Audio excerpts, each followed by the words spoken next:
Hello there, my name is Bruce Rain from Brankus Creations. Thank you to everyone for joining me today.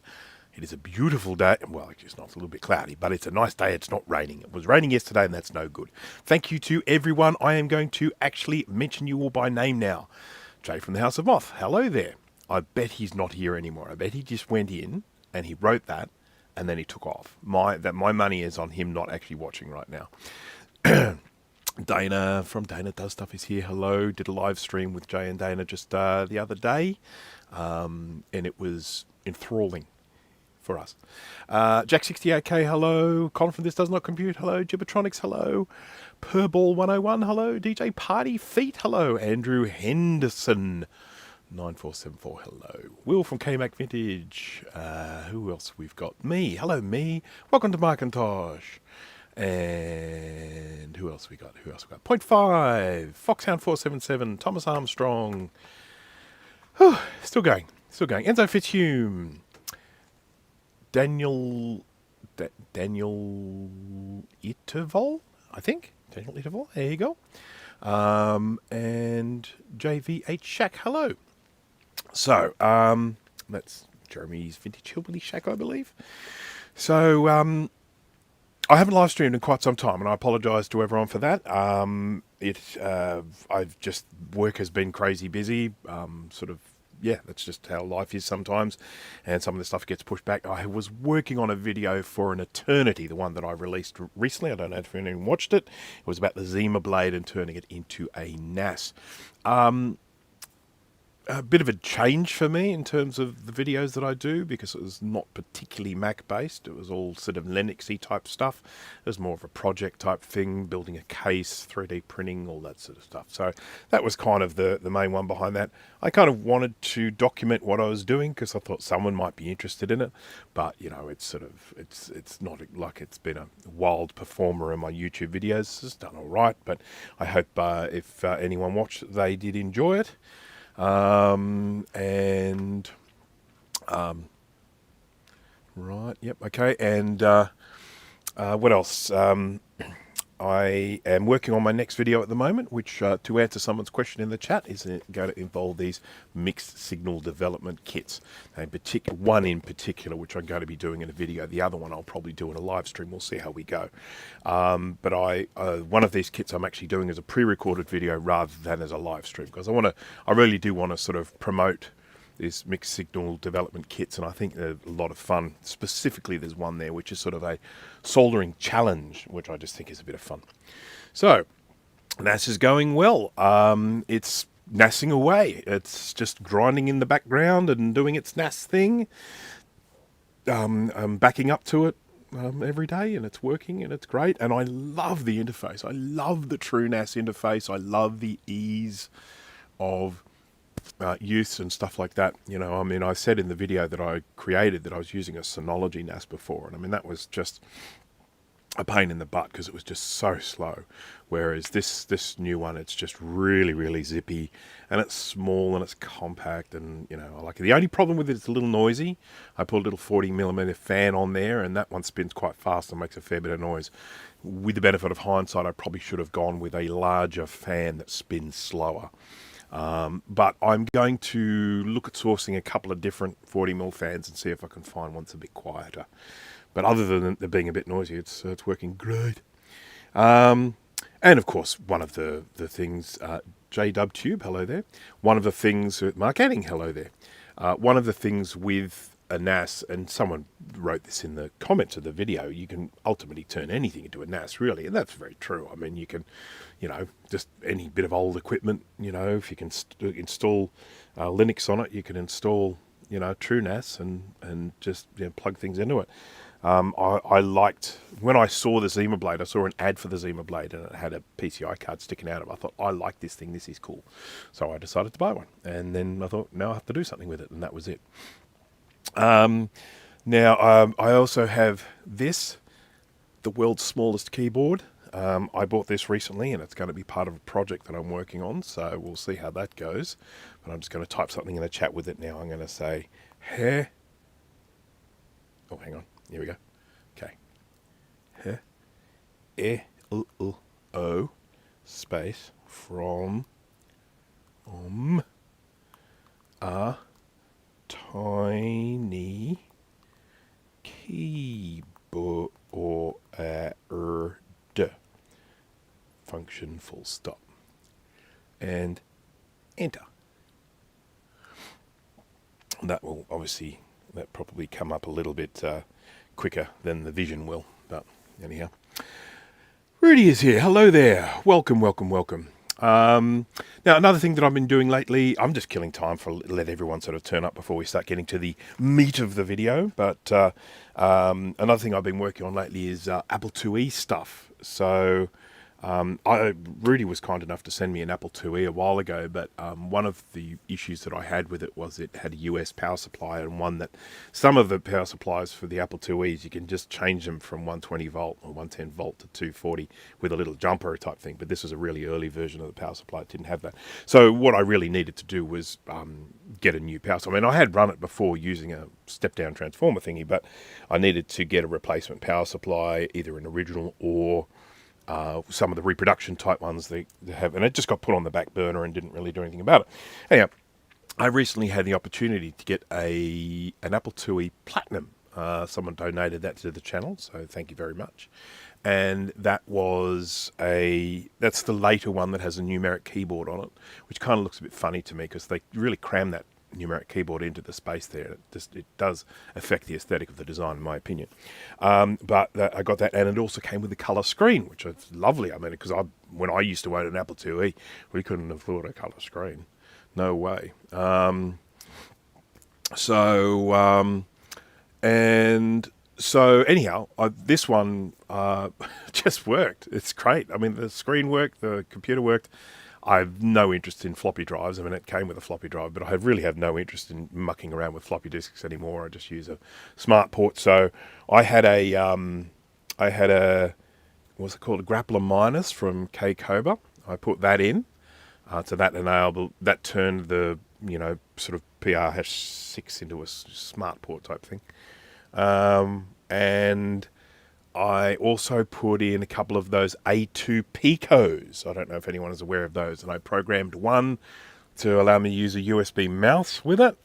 And I programmed one that allows me to have internal storage on it. So now when you fire up the Apple IIe, it just goes straight into a disk image. It's just, I love it. I just love it.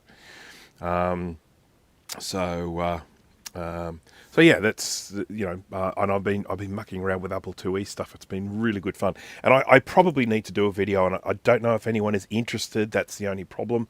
Is anyone interested in watching videos on Apple IIe? I don't know, but I have just been sent such cool stuff. I mean, Will from KMac, he sent me an adapter so that you can run the video output from a IIe to HDMI. And just stuff like that. It's all wonderful, wonderful stuff. So I really would kind of like to do a video to just show all of the cool Apple IIe things that have been sent to me and all the wonderful things they can do. I mean, K-Cobra sent me his SP2SD. He sent me 2 of those. So I've got 2 of those. And then he also sent me this Grappler Minus. Wonderful stuff. Wonderful. Anyhow, lots of fun working with the IIe. It got me all very nostalgic because that was one of the first computers that we had at our home. My very first computer was a VZ200. Dick Smith computer. It was basically like a laser 200 that was rebadged.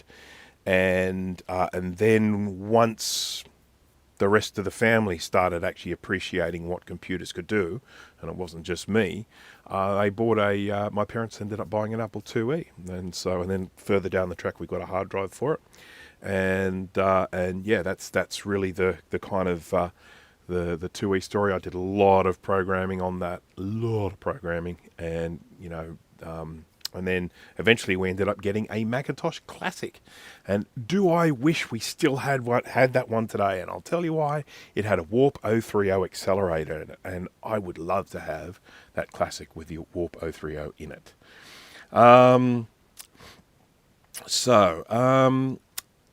Macintosh Classic, that's where we are. Now this one's an interesting one because essentially what happened was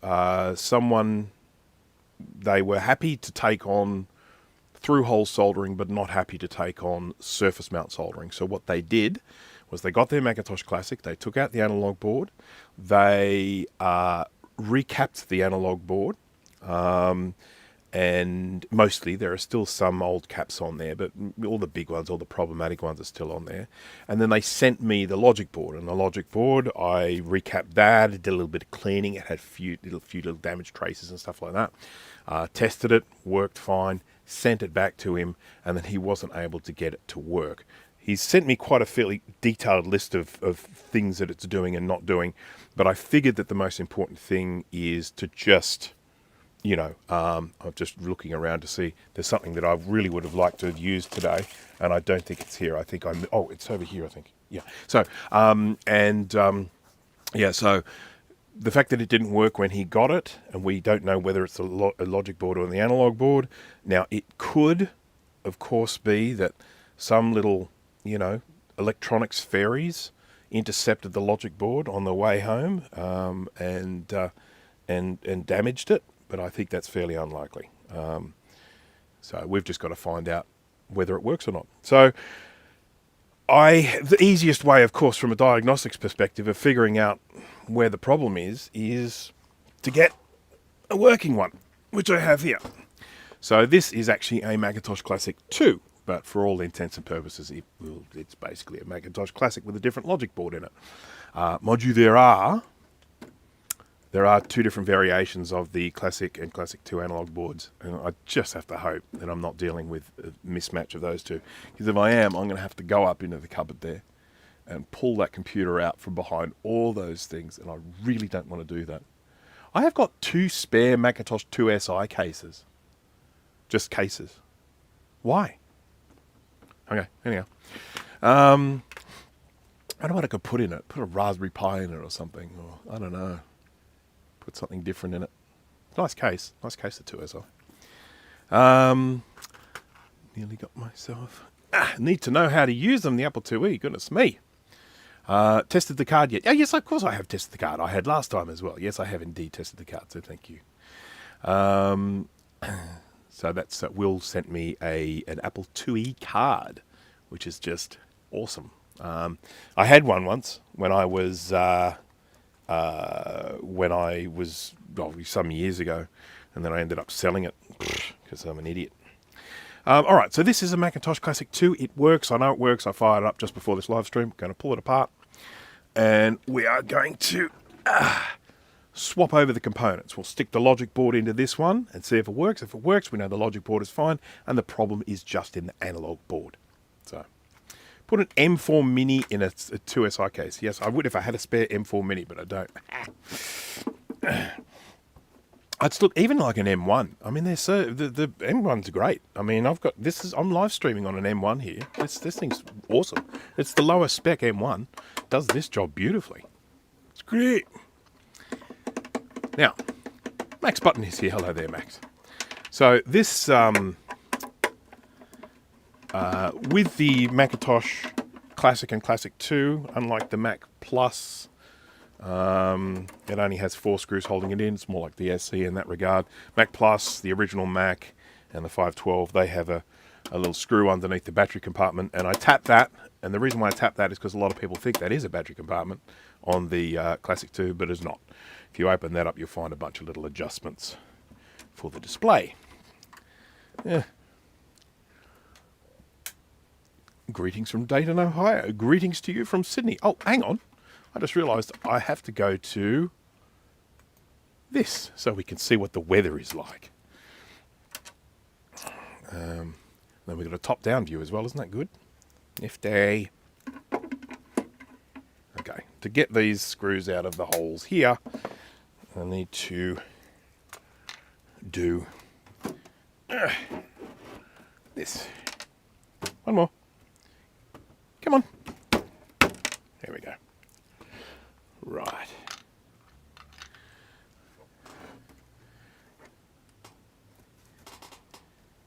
Okay, let me. Chickens. Here we go. They're coming. They're coming. Need to show the chickens. Colin's asked to see the chooks. There we go. So that's the Sussex on the right-hand side. That's the white one. And then the one walking around in the middle, that is a Brahma. That one's sort of gold colour. And then the one on the left, the black one is, I can't tell from here which one it is. It's either an Australorp or a hybrid-y mixed one. And the one at the top is sort of just sitting. It sort of looks like it's not moving. That's just having a bit of a dust bath. That's at the very top, sort of near the middle there. That's another Brahma. And they are just beautiful chickens. So, hello, chickens. Hello. Hello. Yeah. So, okay, let's go back to there. And I probably should change to the top view for this, don't you reckon? I think it's probably more practical.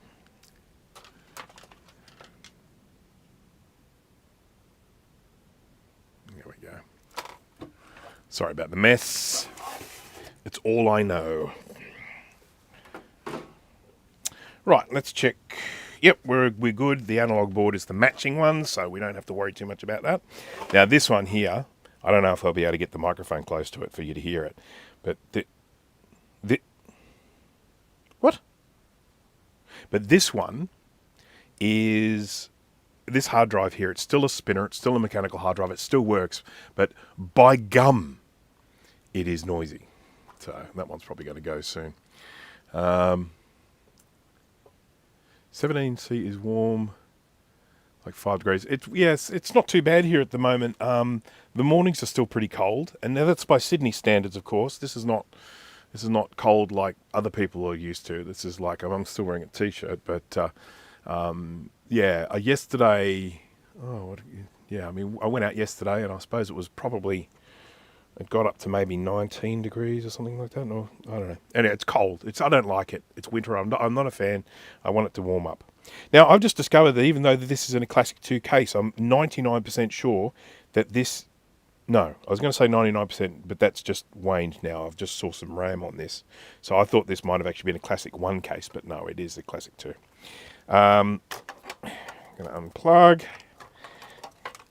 And then we're going to undo the umbilical, and we're going to try and do this without destroying the CRT. I have managed to damage 2 of these relatively recently. After going for years and never damaging these, I managed to damage a couple of them in quite quick succession. It was very frustrating. Dave is here. Hello there, Dave. Now, one of the great things with these is these CRTs, these 9-inch CRTs, they're the same in all of those compact Mac families. The original Macintosh, the 512K, the Plus, the Classic 2, SE, SE30. They are all using the same 9-inch CRT. So you might have to swap over the yoke, but you can just swap the CRTs over, which is really, really handy, because if you do bust one of these, if you can get hold of a battery-bombed Mac Classic or something like that, and then just whip the CRT out of it and swap them over, that's what I generally do. I've got a few Mac Classics. Okay, so here's the logic board, just for everyone to see. Now, this is one where I've actually modified this to use a CR2032. I don't particularly like the way I've modified it. I much prefer these days when you use the original holder, and then you have those little battery holders that you slide in that people have made. I think they're fantastic, so that's the way to go. This is the Classic 2 that has 4 ROM chips. There is a later revision that only has 2 ROM chips, but this is the one with the 4, and this has also got a bodge wire. The later ones did not have a bodge wire on it, but this one does. And we've got 2 RAM slots here, and I've got 2 4s in there. And then I think, how much is on board? 2 is on board? I think 2 is on board, something like that.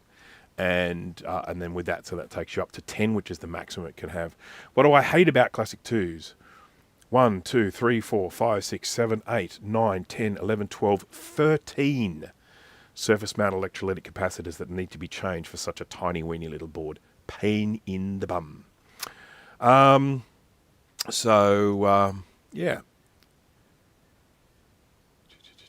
Just checking the chat here. Good. Yep. All right, so what I'm going to do is just take out this Classic 2 board, and I'm going to pop in the Classic board into this, and we're going to see what we get. If it doesn't work, then yeah, it's the only possibility is that there have been some sort of like electronics fairies that that messed up my recapping while it was in transit. Now, what do I need to say? Macintosh Classic, Apple's first under $1,000 computer, $999, got you 1 megabyte of RAM, which is soldered onto the board just there, 1 megabyte of RAM, and it got you a floppy drive, no hard drive inside. So yeah, but it was under $1,000 for a Macintosh, which was a pretty big thing for the time. These ones here aren't as bad with recapping. What is it? It's 4 there, 5, 6, 7, 8. 8 caps that need to be redone. This one's missing its reset button.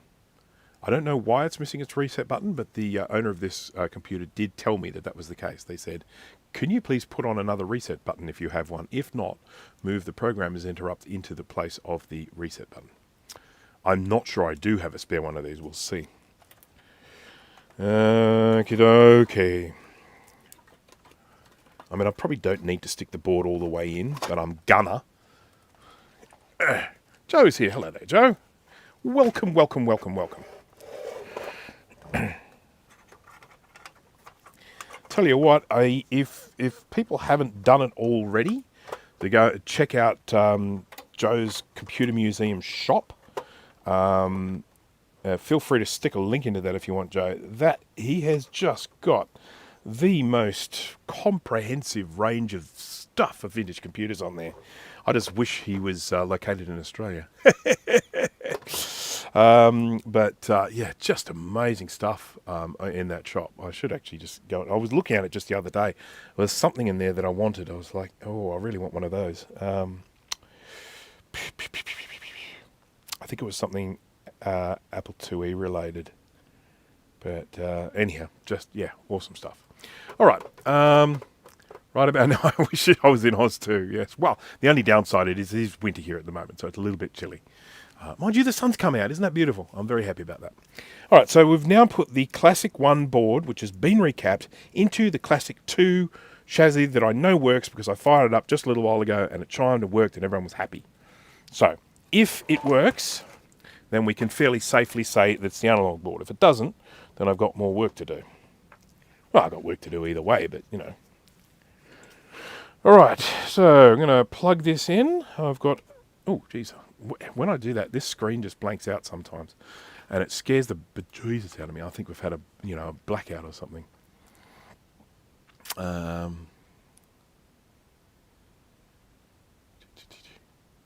right, we ready? And I'm going to switch it on. 3, 2, 1. My screen will probably go black when I do it, but never mind. It's a shame I don't have my camera up here. I took that down a while ago because I just wasn't using it. And it was just more convenient for me to have it somewhere else. What brand of tantalum caps do you use? That's a good question. I haven't ordered any in a while. But I think I'll have to look that up and get back to you. If you have a look at my Recapper Mac website, go to the SE30 and have a look at the links that I've put in that for the replacement caps, because that's one I think I did recently. And so that one probably has the caps that I use. Some of my guides I need to update because I have actually changed some of the caps I use. For these ones here, these smaller ones, I use this package size.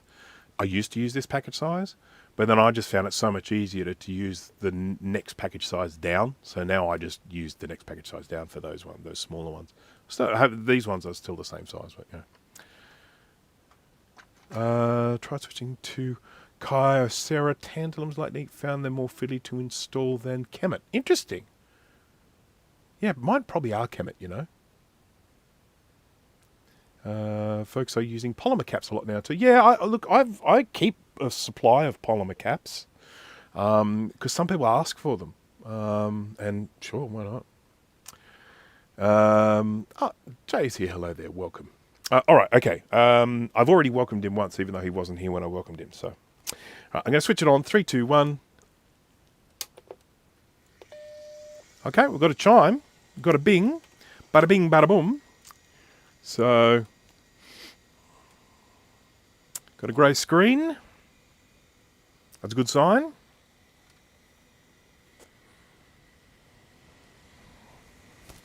What we're after, of course, is the cursor to come up, and when the ROM properly loads, we end up with the end up with a little cursor coming up. You end up with the edges getting rounded, and it doesn't look like we're getting any further. So we definitely do have a problem with this logic board. Interesting. Wonder why. Oh, hang on. No, there we go. Took its time, but it's there. The ROM, that's finished loading. It's now booting into the hard drive, so everybody happy. Fa la la la la la. We've only got 1 megabyte of RAM here. I don't even know if this will load. Yeah, System 7.1 needs more than 1 megabyte. It's okay with these ones because you can actually load System 6. It's actually on the ROMs, which is pretty cool. But yeah, Chris Angelis, hello there. So, what do we know? The logic board is fine. Okay, so the problem that we're having is in the analog board. Now, I did not recap the analog board, and it is not my intention to sit here and sort of shame someone for doing it themselves, because that's what I encourage. But the first thing I will be doing is, of course, checking it.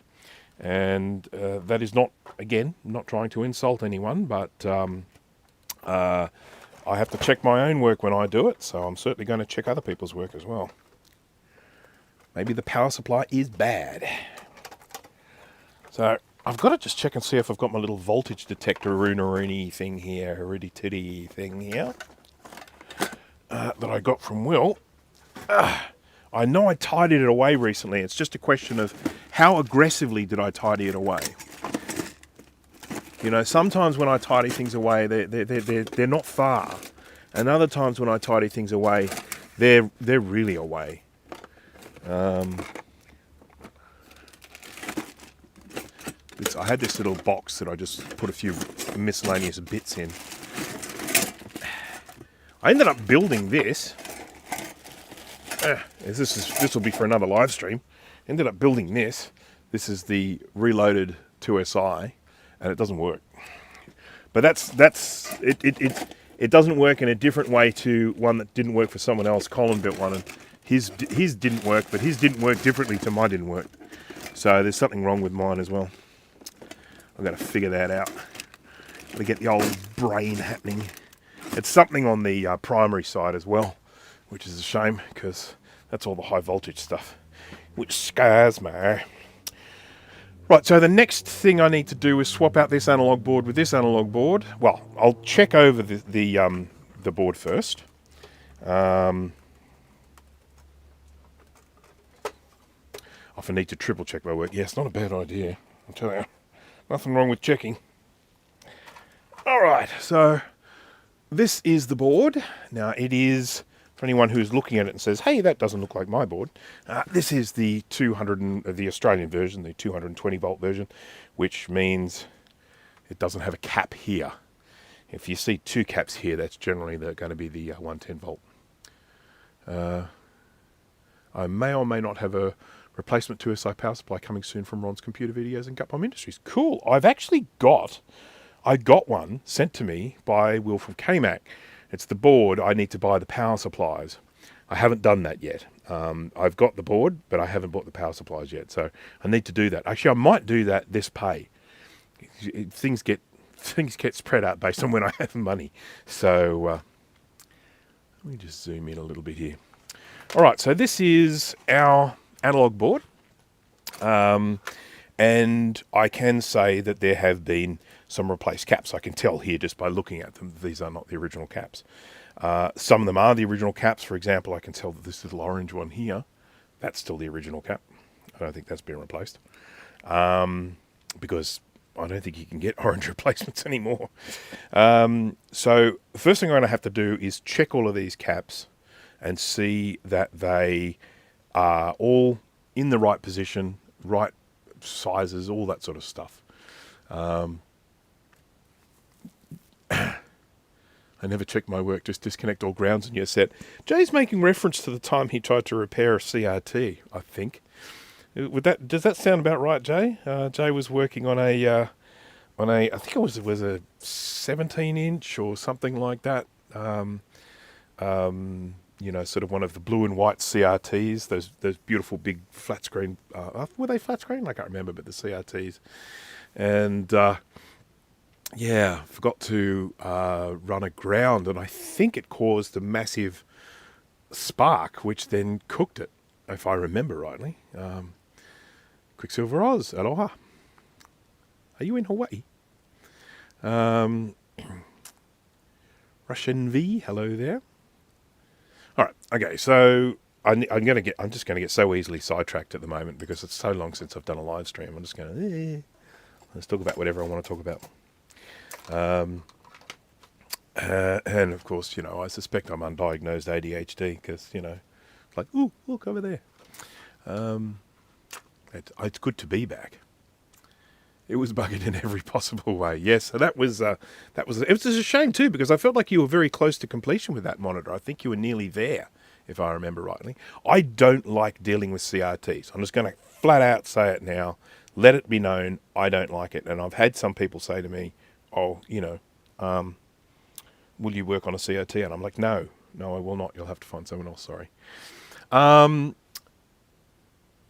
I now have 2 color monitors for the Apple II series. So I've got one which came with this Apple IIe that I got recently, and then I got another one before that was a color monitor for a 2C. So one of them is the right width and the right color and everything for an Apple IIe. The other one has more of the 2C Snow White styling. But it's a slightly better monitor. But I don't need 2, so I'm going to have to find something to do with the other one, but I haven't decided which one to keep yet. Here's a little interesting thing for those who may or may not know this, probably do, but they this analog board was all done in one piece like this, and then they would snap off the yoke board like that. So isn't that clever? Nice little bit of design, save some dollars. It's the reason they managed to bring this to us for under $1,000. All right, time to get up a recapping guide. Does anyone know a good website where they might find some recapping guides? It's not that good. Right. There we go. Just going to bring up the old. I'll just get my obscenely small keyboard. Here we go. Here's my obscenely small keyboard, and I go. Come on, connect. There we go. E-C-A-P. There we go. Enter. There we go. All right, so let's close that because that's got something quite offensive on it. That's my just my general group chat, you know. And we pride ourselves on writing offensive stuff. Okay, let's just go here to share screen. There it is. Recap a Mac website. Ta-da! So I'm just going to go here to I'm going to redesign this website soon, just letting everyone know. Where am I going to? Going to classic analog board. Now I've only got the guides here for the 220 volt version. That's because that's all I've ever had my hands on. So I'm going to have to just work my way through here to see what we've got and what we don't got. And then after that, I'll plug it in and we'll test it and see what happens. So. Joe's guides are better than Bruce's.biz. There's a guy that lives just off Pennant Hills Road that does CRT repair. If you need it, to be fair, don't have my CRT back yet, but I'm confident. Okay, fair enough. How do you manage those tiny keys? It's because I have such small, delicate fingers. I mean, come on. It's a match made in heaven. So this is part of a project that I'm going to be working on. So, you know, I do have a normal size keyboard here, so it's not, you know. All right, now let's go to top view here. So I'm going to start here with the big fatty. That's a 220 microfarad 400 volt. Yep, there it is. He's good, and we have got the polarity correct, so that's nice. Here's our little nest here. This is the nest that normally starts leaking on these computers, so that's the important one. Yeah, it's cute, isn't it? It's Bluetooth. It's a Bluetooth keyboard, so it's got a battery in it. You just sort of charge it up from the side here, USB-C socket, a little power button on the side. But it is mega cute. I love it. It's so small I'm going to probably lose it though. That's the only downside. Yeah, alright. Excuse me. Right. Alright, okay. So this one here is a 25 volt. Oh, I didn't bring my glasses down. Poops! My glasses with my magnifiers on them. I think that's 10? 470. 470 25. 470 25. That is also a 470 25. Yep, those two there. Confirm they are both 470 25s, and I can also confirm their polarity is correct. And well, this little guy here, 1 microfarad 50. Now, has that been replaced? That's a good question. I can't tell if that's new or not. Not sure it is. Only because just looking at these solder blobs, some of them look sort of original and some of them look like they've been done after. But I'm not sure. I can't be 100% certain. So, but anyhow, I can confirm that it is... Oh God, my glasses. I'm going to need my glasses. 1 microfarad 50 volt. If you would excuse me for a moment, I'm just going to go up to the house and get my glasses. I could use my microscope, but then it's like this. It's like, I'm blocking the way then.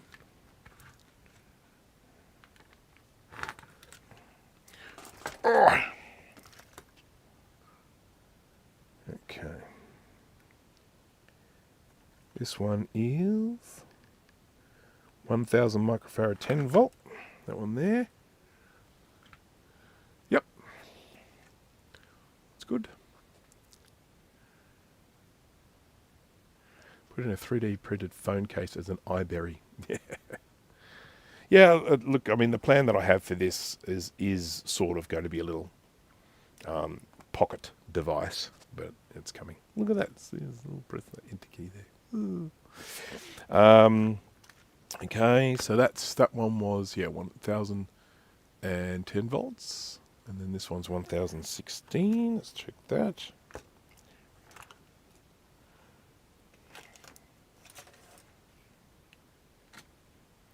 $1,016. So that's good, and that's the polarity is right on that one as well. Sorry about this checking stuff, it's a little bit dull, I get that. 2216. Yep. That's around the right way. 2210. 2210. 2210. It's good, they're good. And the polarity's right for those as well. So that's good, that's good, that's good. This one is 470/50, that's fine. We've got some over here as well, 470/25 there. And that is good too. 220/16, is that new? It's hard to say. It is hard to say.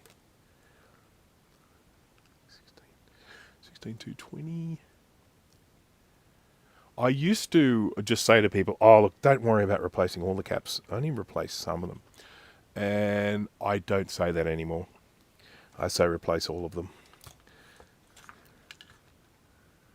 This one is 470/10. That's good. That's plus there, good. This one is 1016, good. 470/16. 47/16, sorry, not 470. This is 1025. 51. Yep. That's another 51. It's this one. This one doesn't look like it's been changed, but I could be wrong. This one looks like it might be the original. 50 volt 220. Yeah. This is 4.7250. I wonder if this is a kit. You know, a console 5 kit. Because if it's not, it's a right pain in the backside to source all these caps, I can tell you.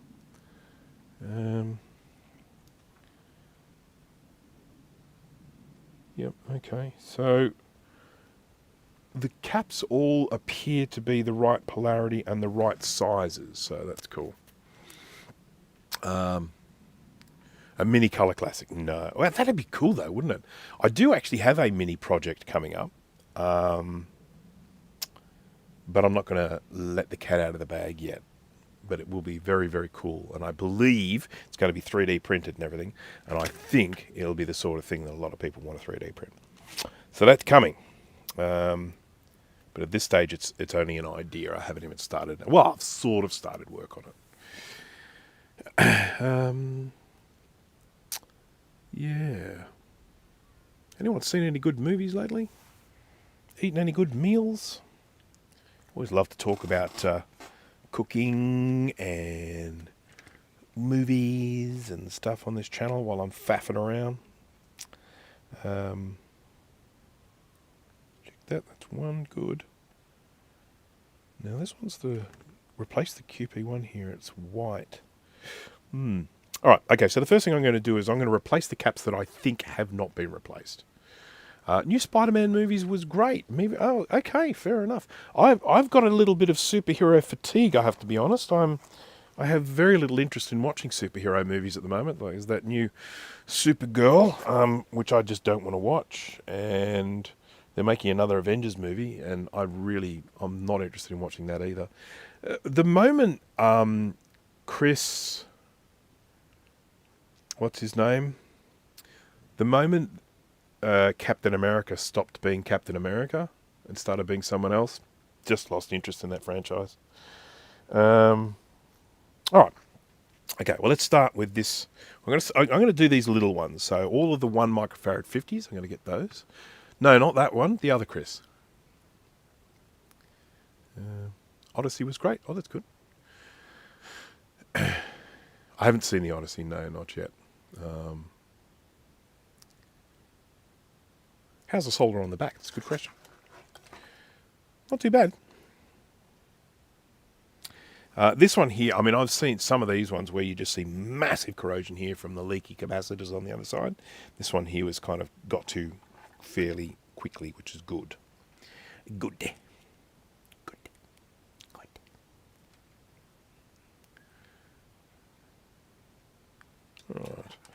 Okay, so I've got, how many 1 microfarad 50? I've got 2 of them. So there is one here, and there is one here.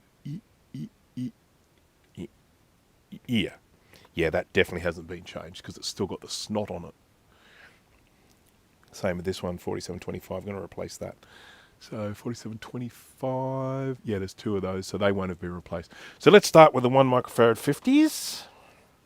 Let's go to my 50 volt container. And let's grab some ones. Was it? What?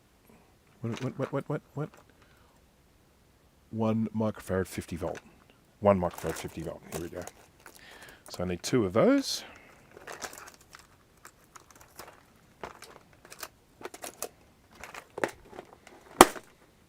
Evans, that's the one, Chris Evans.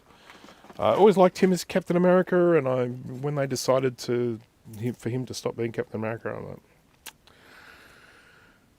no.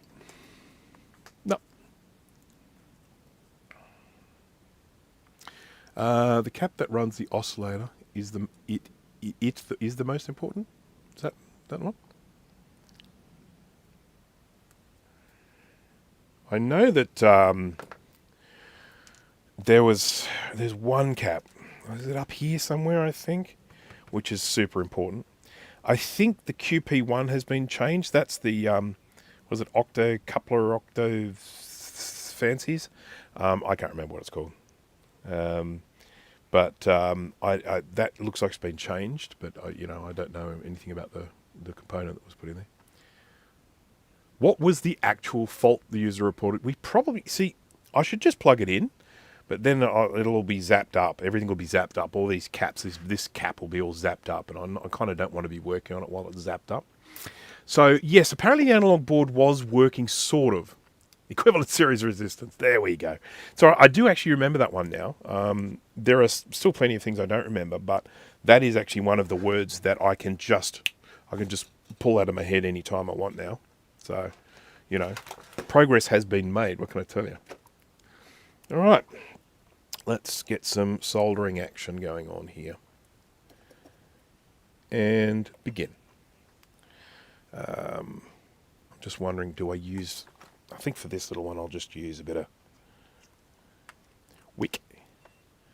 Bit of John Wick. Retro Techie, hello there. Welcome, welcome, welcome. I'm having lamb for dinner tonight. Really looking forward to it. One of my favourite proteins. Even if it is mean to the baby sheep. Well, I think it's these two here.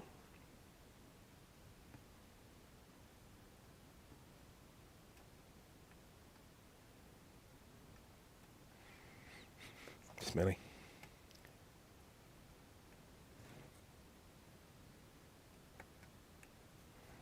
You come out? Are you coming out? Or am I removing the wrong thing? That feels about right.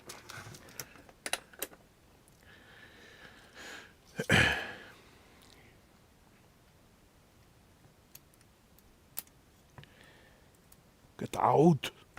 What are you doing? Okay. Yeah, this looks like the original to me. I don't think this has been replaced. So, we shall replace it. Can we fix it?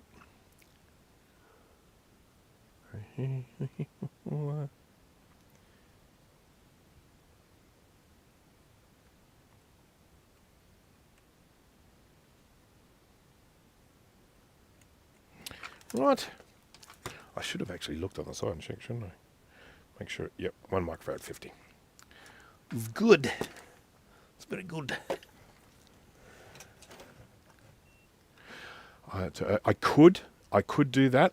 I'm not gonna. Let me put it this way. I'm not going to yet. Didn't like the look of that, so just putting a bit more solder on it. I may well run out of solder during this. I mean, I've got more. Oh, I might turn the fume extractor on. But, look at my roll. Getting down to the end there. It took me a long time to get through that, though.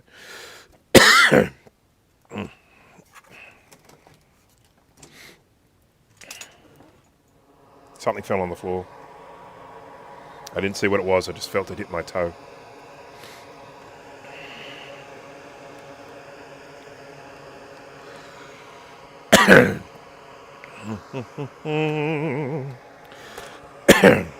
So that's one microfarad 50 there, and then we've got another one here under some snot.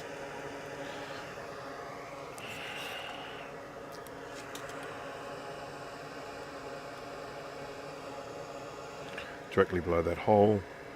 It's going to be those two. Those two. Up and down, so it's probably, I think it's probably that and that. We shall see. Oh, why am I using that one? That's a stupid little one. I'll use this one. That was 1.5 millimeter wick, and I generally only use that for when I'm doing little things.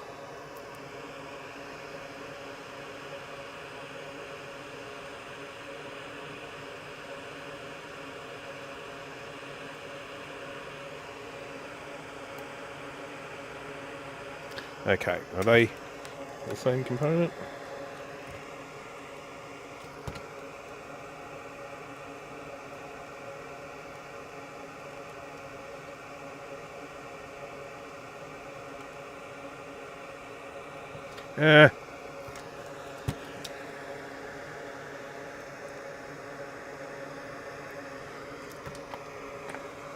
That one.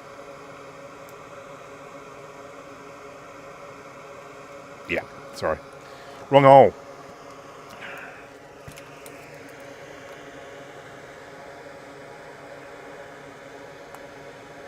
You go back.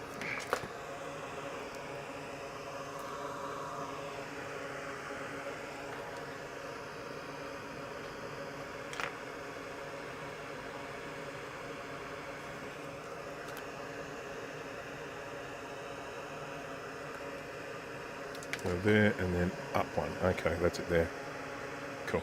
Let me just put a bit of solder back on this because I desoldered the wrong pin.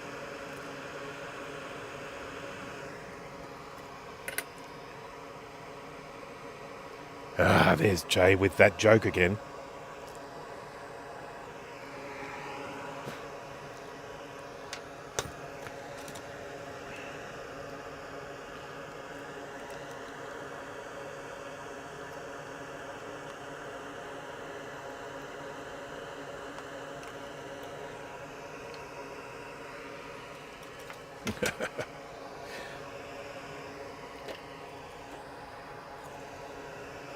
In a moment I'm going to actually stop this and go and get my glasses. I had my glasses down here and I took them up to clean them, and I cleaned them, and then I forgot to bring them back down. And to be honest, I am a little bit lost without them. Because my multifocals, they give me pretty good vision down to about that sort of distance there. But if I want to have a good old close-up look at something, I'm shot.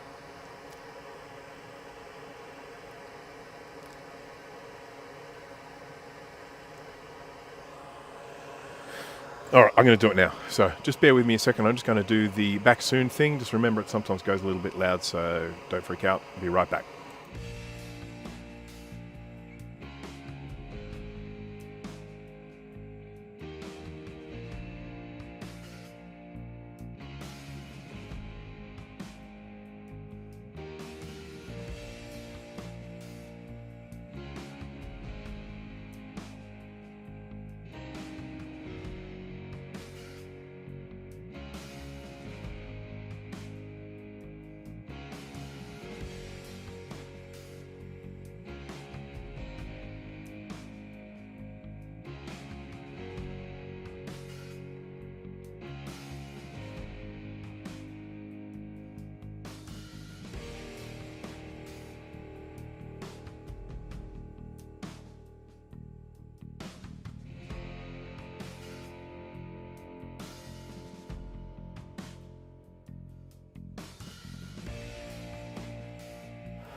Hello. Right. Oh, that's better. That is so much better. I can see now. Wonderful. Wonderful. All right, so we've done those little ones. I am now going to replace the 4725s, of which there are 2.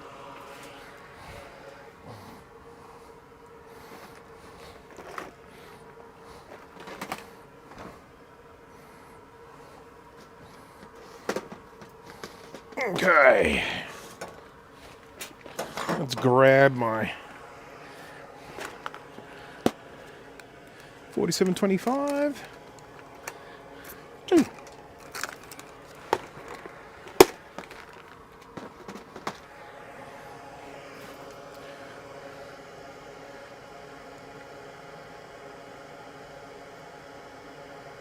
Okay, I think one of the 4725 run the oscillator. No worries. So we think that replacing these is a good idea. I definitely feel like that's the message I'm getting here.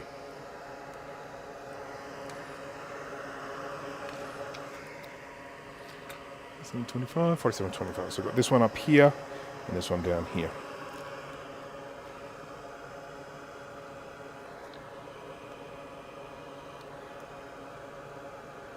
Yeah, so these are 85 degrees Celsius. These days most people stick the 105s or whatever on. I think it's those 2 there. Ah, I lost them again. Looked away.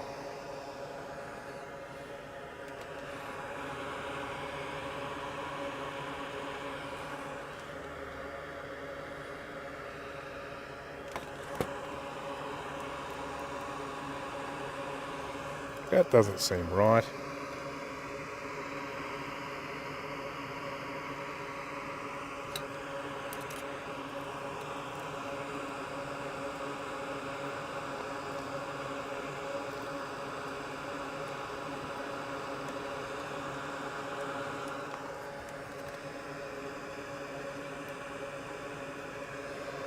Did anyone here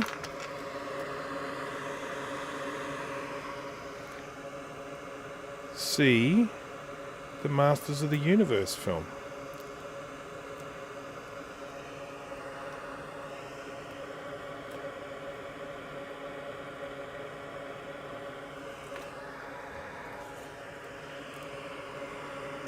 And if so, what did you think?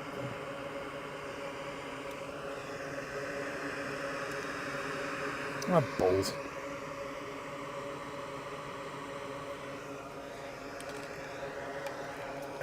Jesus made a right job of that.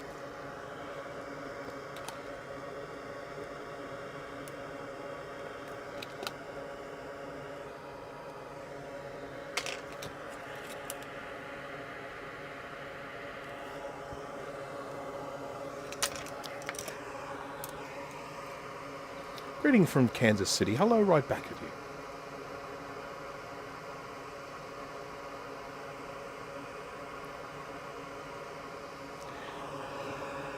So I should just mention with this whole thing about me and my glasses, I have my other pair of glasses, and then I have this pair of glasses, and this pair is they're bifocals, so this here is right for looking at the screen, and then I've got these little high magnification bits down the bottom. They're 3.5 times magnification down in the bottom, so just a good old-fashioned bifocal, but they're just quite high magnification.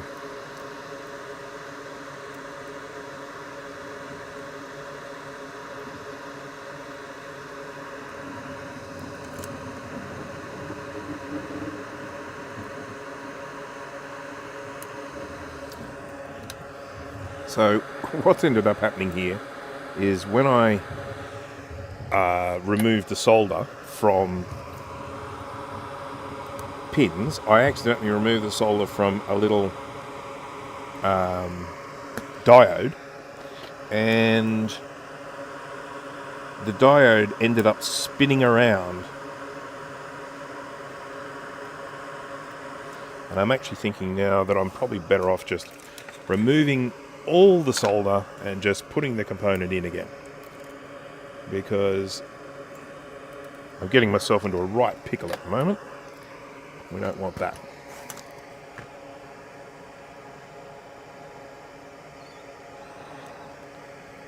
$700 for a VTR 250. That is, I assume, is that a 4-stroke 250 or a 2-stroke 250? I think they're all sort of 4-stroke these days, aren't they?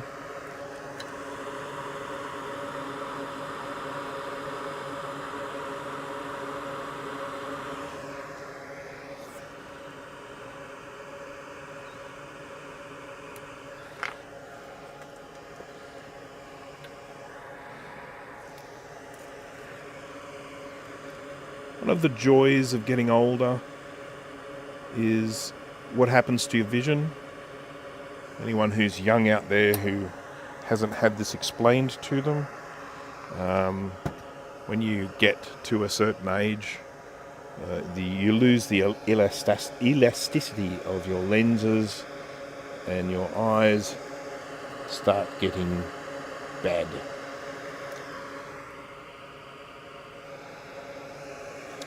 And you no longer can focus easily on stuff that is up close. And it's very frustrating, and I'm not sure if it would have made any difference if someone had told me, but when it did happen, I was very disappointed. So now I have to have multifocals and lots of pairs of glasses. My multifocals aren't very good for when I'm working at a computer with multiple screens, so I've got a pair of glasses for when I'm working at a computer, and then I've got a pair of glasses for my day-to-day, and then I've got a pair of glasses for down here in the workshop.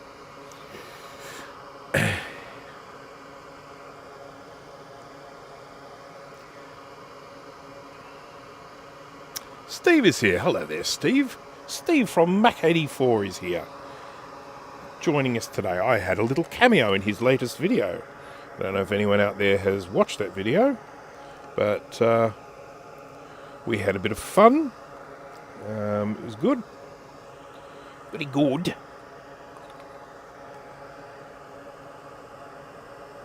Okay, so we've got 4, and that, and then that, and it's going to be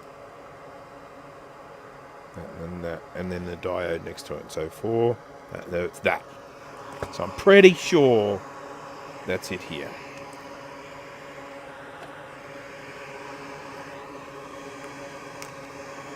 So far, I have not, in this job, correctly identified the legs of one single component. So I'm hoping that maybe I'll get it right this time.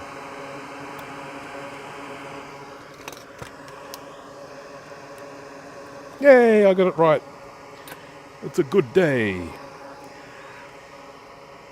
So yes, I mean, obviously the SCSI, you know, it's something that I'm glad it exists. I wrote a SCSI guide ages and ages ago. I don't even know where it is, but I wrote this great big long guide explaining SCSI, and I put it on a forum somewhere. But there's a particular forum out there that sometimes just loses posts, so it's probably gone. But, yeah, creating mine was nowhere near as comprehensive as Steve. Steve has created an extremely comprehensive guide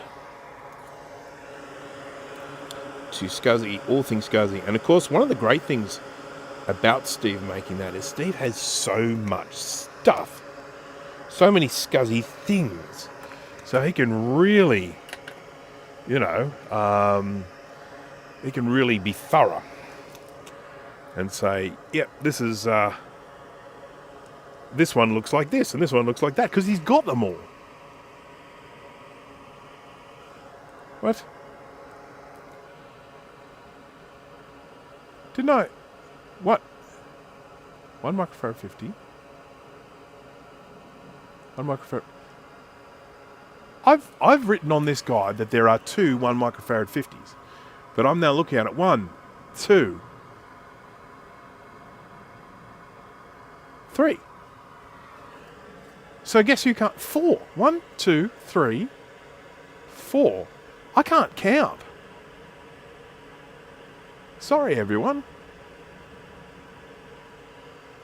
1, 2, 3, 4. Good grief. No, it wasn't on Tinker Different. That's this way predates Tinker. The guide that I created way predates Tinker Different, which probably tells you which one it was on. 4716.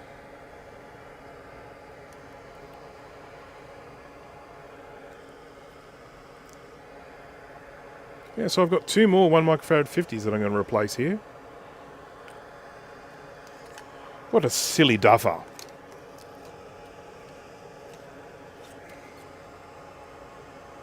Because some of these components definitely don't look like they've been replaced, so I am going to replace these ones. Just looking at the solder on the other side. So I might take both of these out, because I don't think either of them have been done.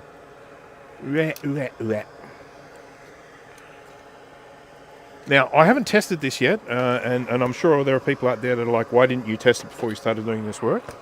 And I sort of did just clarify that I was going to do this work anyway, this replacing these caps, and I would rather do that now with the where it's not all charged up.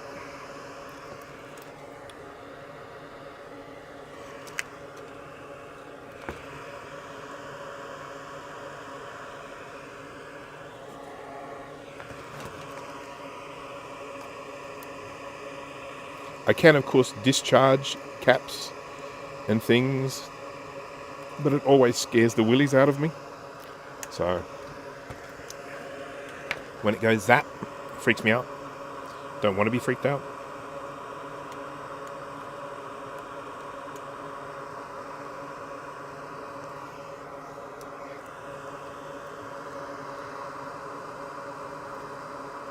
Nobody wants to be freaked out.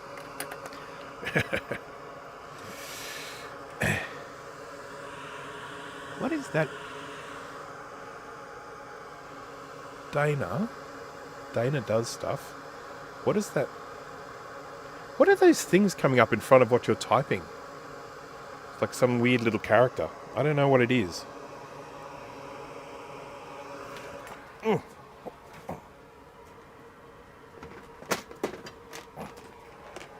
Oh, last one, 4.7250.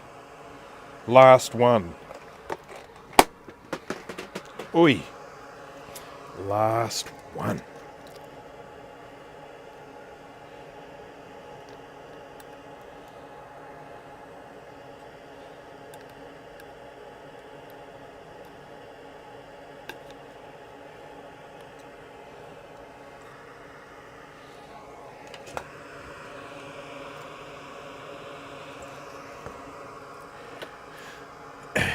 I don't normally work on Mac Classics anymore.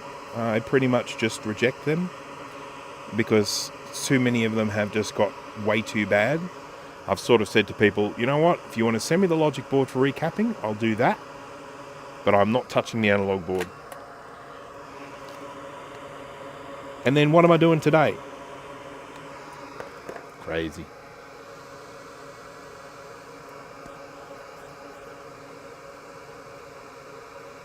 Yeah, I know I should do that. I know I should make a little discharge tool for the caps. It is, of course, the most logical thing I should do. 150. Let's get that. Up and down. There we go. I think it's those two.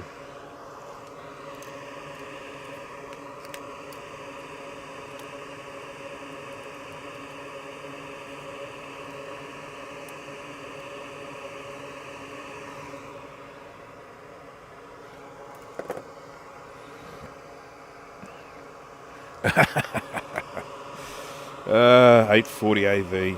I've got one here at the moment. I really need to get back and do a little bit more checking on it. I wasn't able to get it up and running, but I do need to spend some more time on it. They are the bane of my existence. I have one that works. That's great. But boy, oh boy, did I have to work hard to get it to work.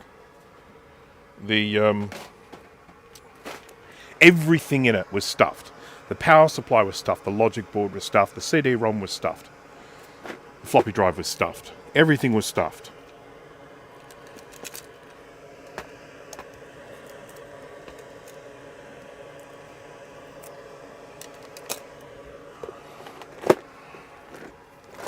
But it is nice to have an 840 AV.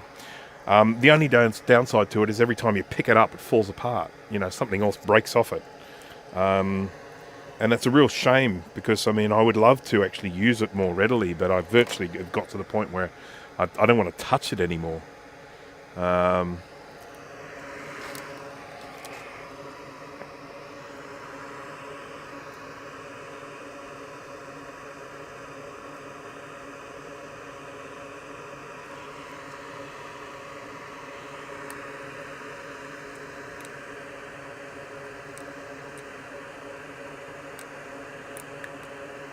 I'm much more likely, if I want to be working on a vintage 040, like a tower, I'm much more likely to pull out the Quadra 950,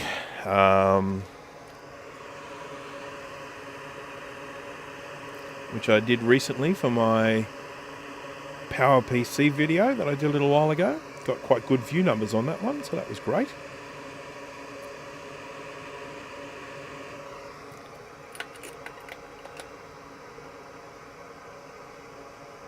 Yeah, look, I mean, I have to be truthful. I do have a soft spot for a Mac Classic, and that's the reason why I have several.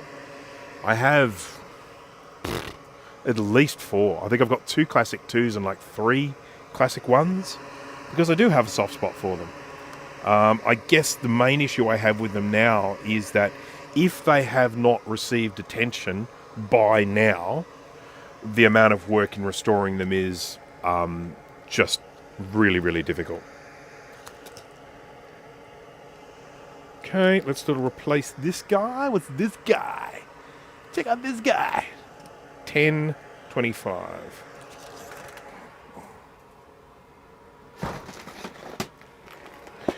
Have I got a 10? 10. 10. 1025. I don't think I have a 1025. Why don't I have 1025?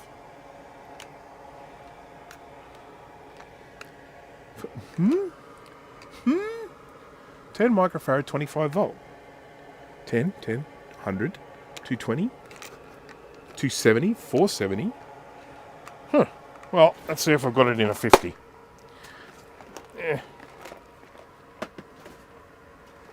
Oh, maybe 35. Let's try 35. 47.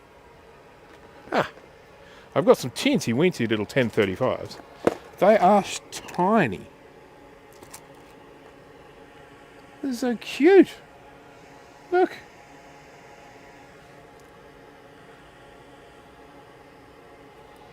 They're good quality ones, I can tell.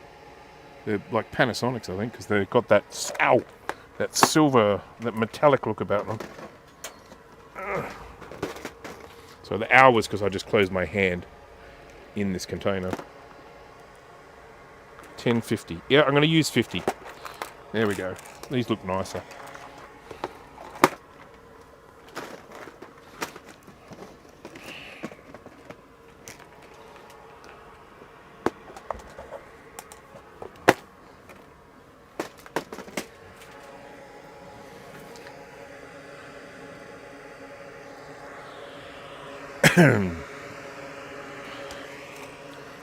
So the first Mac that I ever bought with my own money, because obviously with the Mac Classic, that was actually my parents that paid for that, was a Macintosh 2. Now, technically, I think I already had a Mac Plus by that stage. I'd got given one, I think, an old Mac Plus that wasn't being used where I worked, I think. And I think I got given that one. So I think for a while there I started getting Mac Pluses like left, front and center. But when I actually went out and I bought a Mac with my own money for work, for proper work, I bought a Mac 2.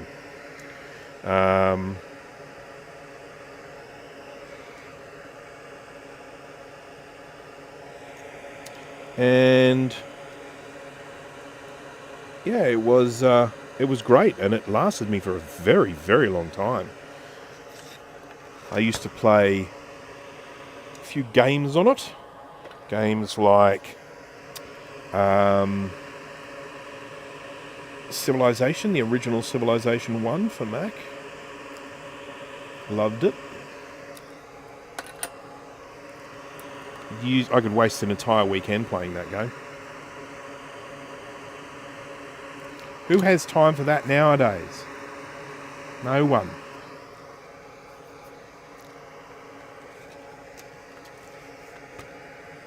What was the Fume Extractor brand again? Yes, that is Vevor. You will find a product review on my channel. So if you go, I think I even have a playlist for product reviews. You will find it in there. I've been very, very happy with it. The only thing I didn't like about it was where the button is located, down on the floor. So I just added a remote button, which I've got here, you can see just there. So that's like low power, medium power, high power, off.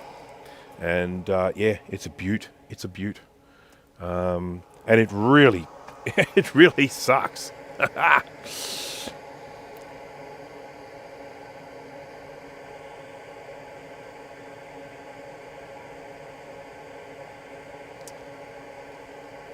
The worst thing, of course, here we go, Dana. I love me a 2SI, CPU and bus speeds are the same. Optional FPU, 65 megabyte RAM, Ethernet card. Yeah, the 2SI is great. It didn't have the same expandability of a 2CI. I mean, 2CI has a real soft spot with me. I definitely like 2CI. But the 2SI looks damn good. It really looks nice. There are two problems with the 2SI. Number one is the power supply. Just, they're massively problematic. If you have a 2SI and it has not had its power supply seen to, it almost definitely won't work. Virtually guaranteed. But for some reason, the 2SI, whatever batteries they were putting in them at that time, weren't lasting as well as some other batteries. So once again, if you haven't removed the battery from a 2SI, there's a very good chance it will have exploded by now. As I say, it was just during that time, whatever batteries they were using. The other issue with the 2SI, and this is a weird one, and I don't know why it's the case, it doesn't have internal SCSI termination power. So if you go to plug in a blue SCSI to your internal port, maybe even external, I've never tried, but if you try and plug a blue SCSI into your internal port of a 2SI, it won't work because it can't get any power. You have to steal some power from the hard drive or something like that. So that's kind of annoying. I know that there was work being done to do a reloaded 2SI board, and I think the idea was they were going to probably try and change it slightly so that it would have termination power. But I don't know where that ended up going. I mean, it's a hugely time-consuming thing to do that, and I think some of the people that have been investing their time have been sort of like, you know, no, we can't do it anymore. But I don't know. I mean, it could still be cracking on. Okay, so that's replaced, and that one's not replaced. That's a 4716. Let's have a look at that. 16. There's only one of those, so let's grab that. Let's hope I have one. 16 volt. 16 volts, one of the most used sizes, and that's because they generally use 16 volt capacitors for 12 volt rails. What did I say? 47? 147.16. 47.16, there we go. Cute little fat ones. Little fatty fats.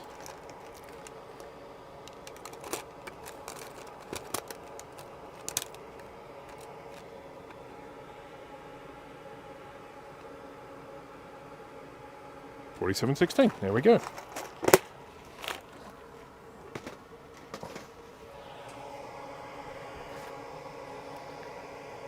Hardware hacker, hello there.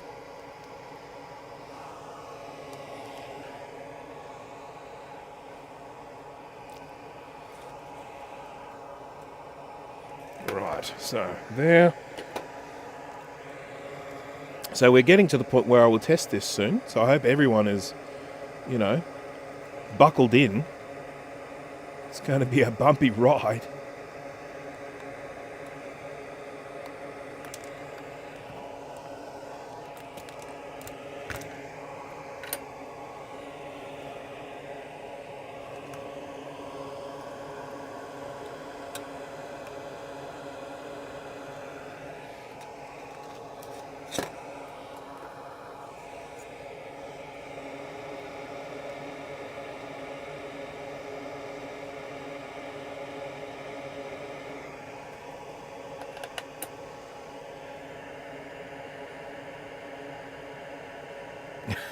Calls out of basement to look out window.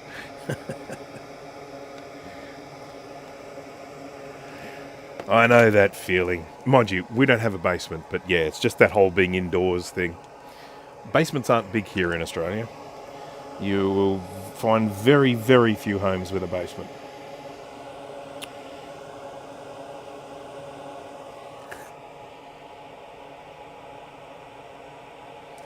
Not sure if I did that one.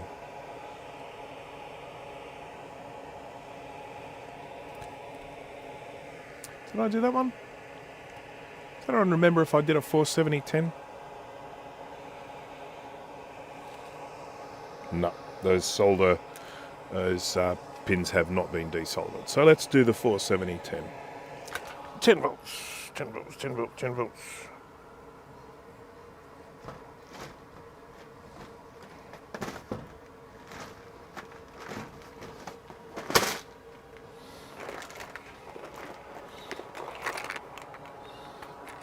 go. One of the easy ways you can tell whether I've done it before is when I go to source the replacement, if it looks completely different to the one that's on there, then I know I haven't replaced it.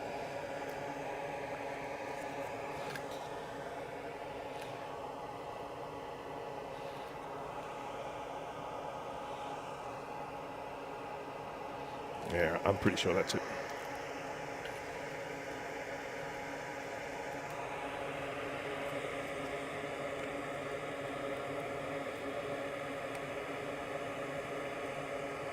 I'd love to have a basement.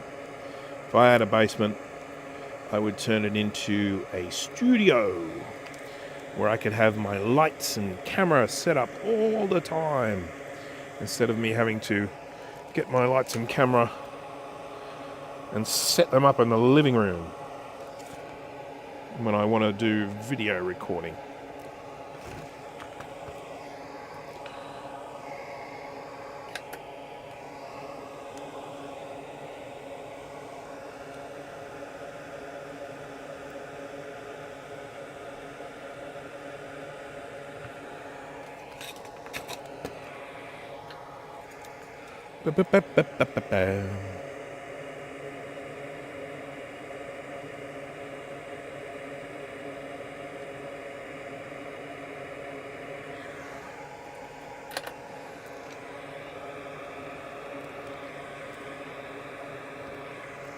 Oh, I wanted to apologise to everyone for the thumbnail for this video. It is indeed AI generated, so sorry about that. I know there are a lot of people that get a bit thingy about it, but I just got an attack of the lazies, and I was like, I don't think I want to create a thumbnail. I'll just get a machine to do it for me.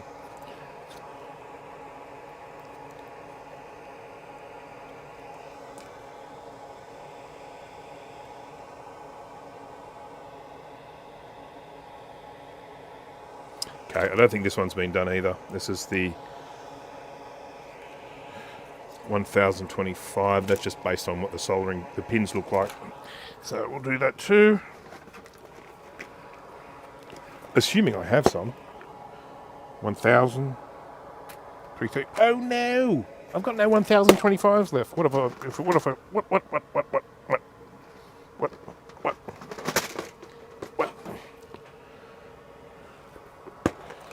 Oh, I'm not going to use that. No way.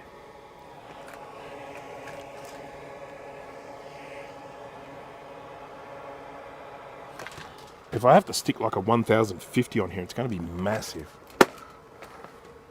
But we'll see.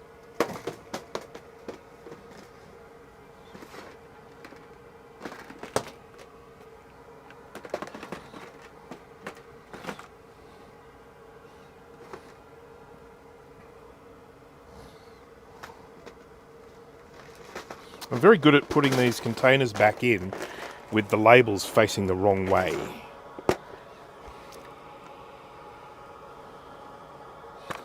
I can stick a 1050 on there, but it's huge. We'll leave it off for the moment. I might come back and do it when I get some replenished supply. Which I might even be able to get 1025s at the local electronics store. I do record with a green screen sometimes. Yep, not always, but I do. These days I've been recording with a green screen. It's far less complicated. It gives you a fair bit of freedom, in particular if you find yourself, you recorded the whole thing and then you found your body is off center. And you're like, oh, I can just shift myself across. Easy peasy. Okay, so that one, but this one, I'm sure I have a replacement for that. This one is...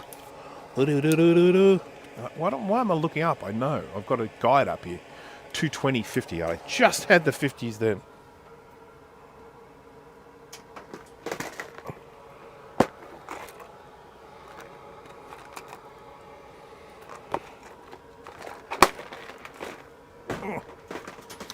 Right. Right.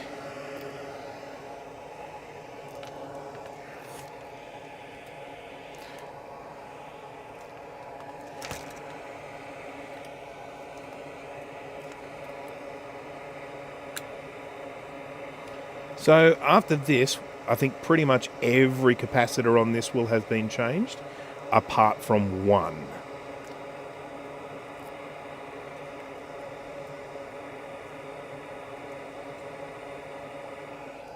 And the hope will be that that one will still be okay. I mean, I can always whip it out and test it. 5220. 5220.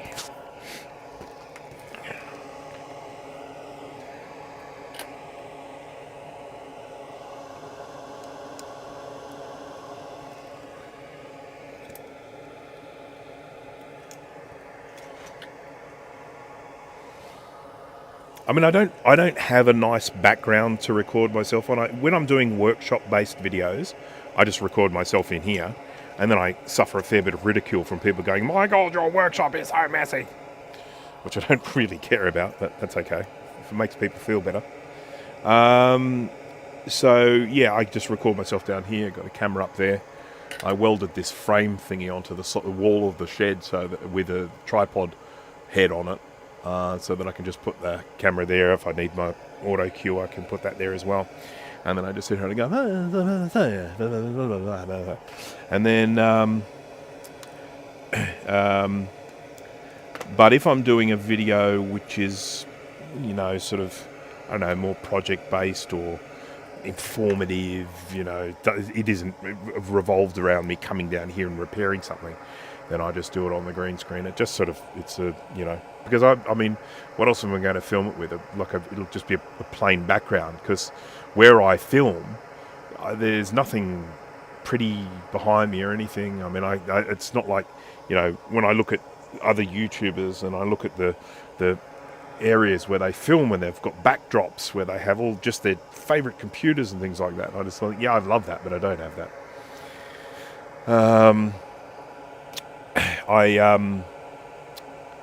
I recently got an iMac. I have mentioned this before, but I'm going to mention it again. But there's this guy that contacts me every now and again when he gets hold of Macs, and he just sends me a photo of them and a photo of the serial number. And he's like, you know, is this worth anything? And it was a late 2015 iMac, which is the you know, the Retina version, and when I looked up the serial number, it was a CTO, or custom to order, which is where someone has actually ordered it online with very specific requirements. And I generally like to try and get hold of CTOs, because you never know what you're going to get. You know, you can get all sorts of things. So I bought it. It wasn't much, but I got it home. And the CTO part of it was that it had the better GPU in it. The standard version had a 2 gigabyte GPU. This one has a 4 gigabyte GPU, so that was one part of it. The other part that was a solid state only, so there was no mechanical hard drive in it. It had a 256 gig blade in there, and it also was loaded up with 32 gigs of RAM, but I don't know if that was part of CTO, if it got upgraded later on. And it was the 3.3 gigahertz quad-core i5. So I had a spare 2 gigabyte blade, M2 blade hanging around, so I bought one of the little adapters to make it fit. So I upgraded it to 2 gigabytes SSD.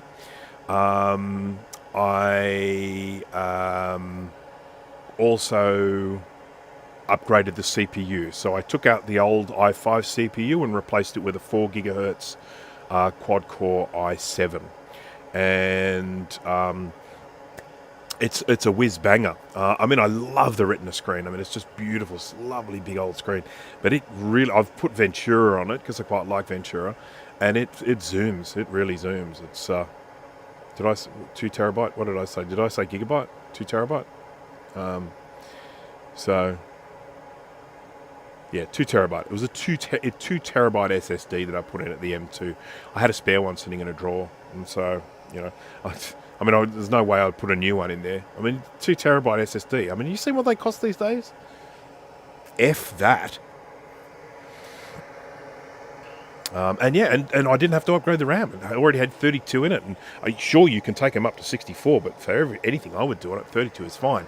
Now I just have to figure out what I'm going to do with it. All right, so I think that's it. That's all the caps I'm going to replace today, and so the next step's going to be to test it.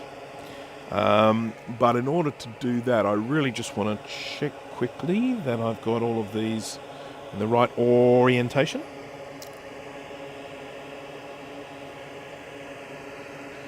And as I mentioned, there is one cap that has not been replaced. Technically, I can replace it, but I'd be putting in a much fatter cap in its place. And I think I can probably, and more expensive, I should say, as well. Now, just going to have a quick look in my miscellaneous stuff here.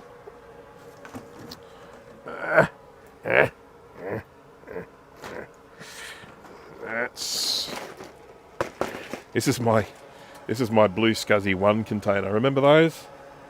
Used to make those with the little blue pills. Look at them, little blue pills in there. So that's all the parts. I don't make them anymore because now I make Blue Scuzzy V2s. How good are they?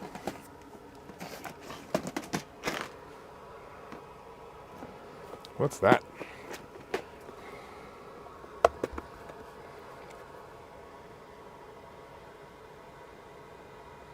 Don't know what that is. Oh, it's an apple chip. Maybe it's a clock or something. It's that Mac Classic QP1. Oh, I labelled it. Isn't that good of me? What's that one?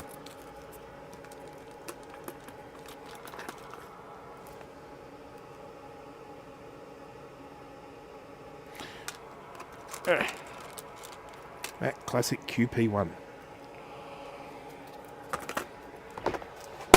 May as well put it in there, eh?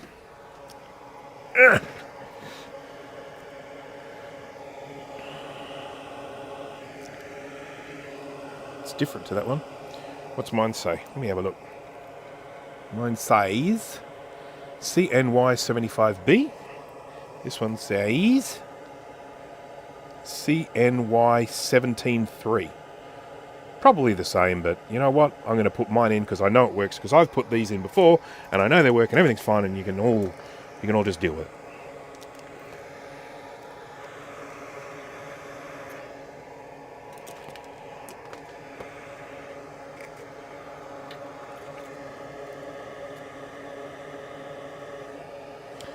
I'm going to have to start cooking soon. I know that sounds crazy, but for dinner I'm having slow cooked lamb, and it needs to cook for 5 hours. So I need to prep that well in advance. Otherwise we'll be singing for our supper tonight.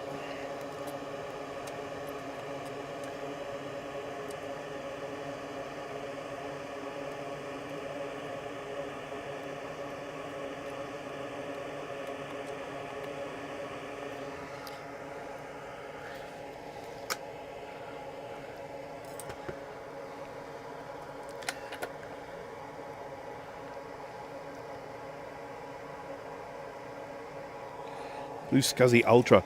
Yeah, you know what?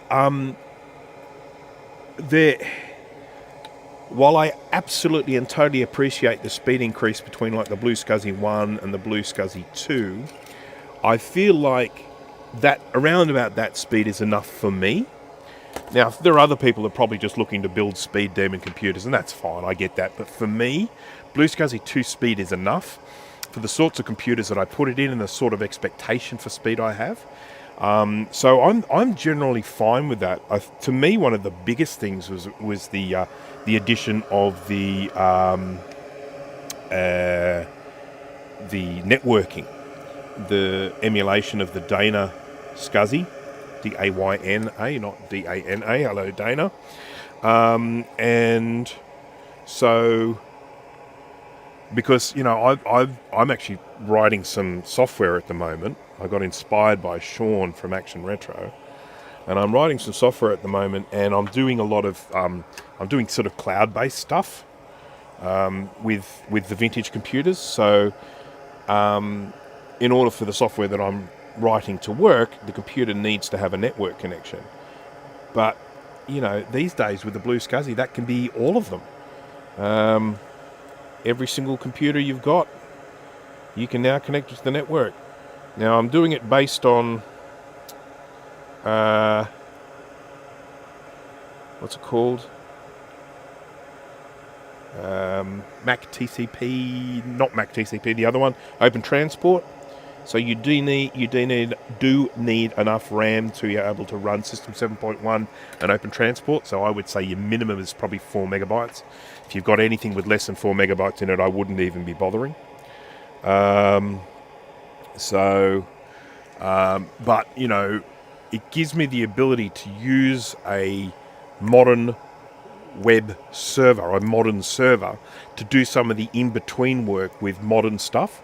So when you have an old piece of software, you might want to do something, I don't know, synchronize with Dropbox or something like that, where you can't do it because it just doesn't have the grunt. But if you have some software that then uses an intermediate server to do the integrating with Dropbox, and then you just send stuff to and fro with basic HTTP, you can do some amazing stuff. So I've been doing that at the moment. My first software, the first application I did was a live stream of my chickens.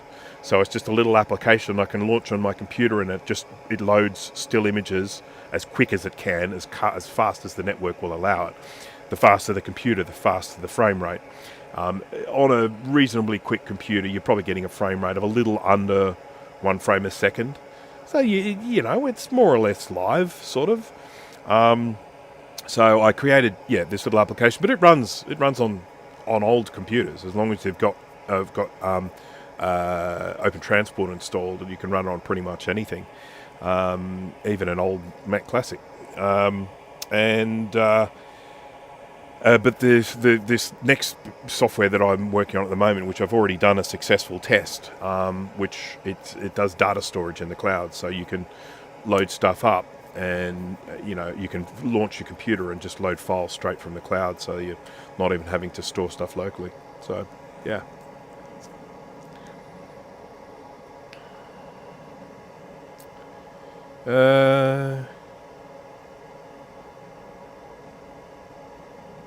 Who owns the bloody Genesis now? Steve, do you own the Genesis?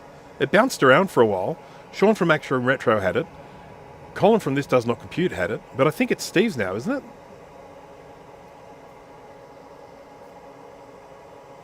Alright, we're ready for testing. So, in the immortal words of... what's his name from Jurassic Park? Hang on to your butts.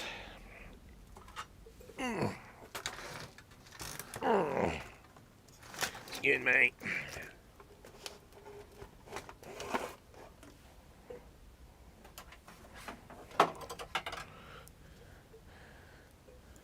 Samuel L. Jackson?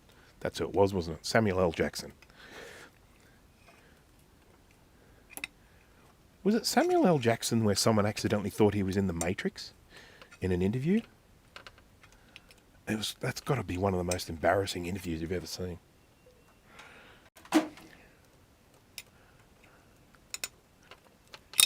Hey, I've never really got into Global Talk. I mean, I know a lot of people have done it, but I've just never done it. I've never set up Global Talk. I think there was a reason why at some stage. It was like, oh, I can't do that or whatever. I can't remember. This might have been something to do with the IP address or something. But anyhow, no Global Talk. Haven't done it.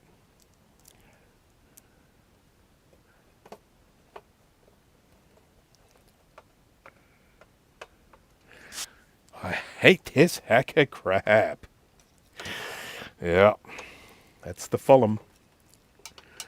Right, so what do we need to disconnect from this? I'm going to need to undo some screws.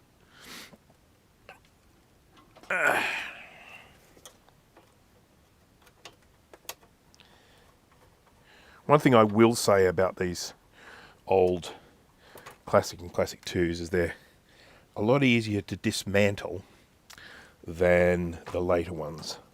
Just undo a couple of screws. Too easy. Let me get you on the big screen. Okay, no worries. I'll let you do that. Now, we'll undo that. And that's the fan. I keep forgetting there's a fan in this. It's funny because, you know, all the early ones didn't have fans in them, but yeah, you kind of forget. All right, let's plonk that down. And let's get this one happening. I'm not going to connect the hard drive up at this stage, but I may do that later on.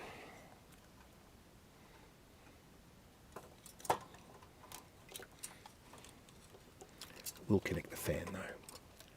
Fan.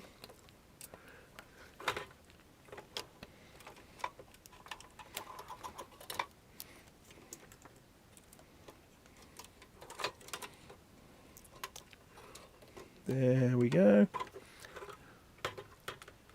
Now, I don't have the little cardboard sheet thingy on the side of this, so I do have to be careful that I don't touch anything I should not be touching.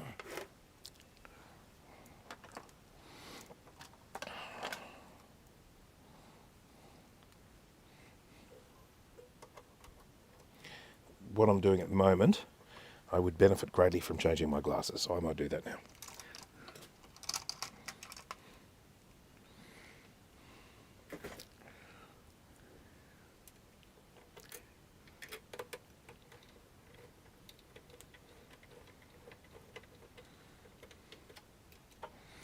Alrighty, let's get that onto there.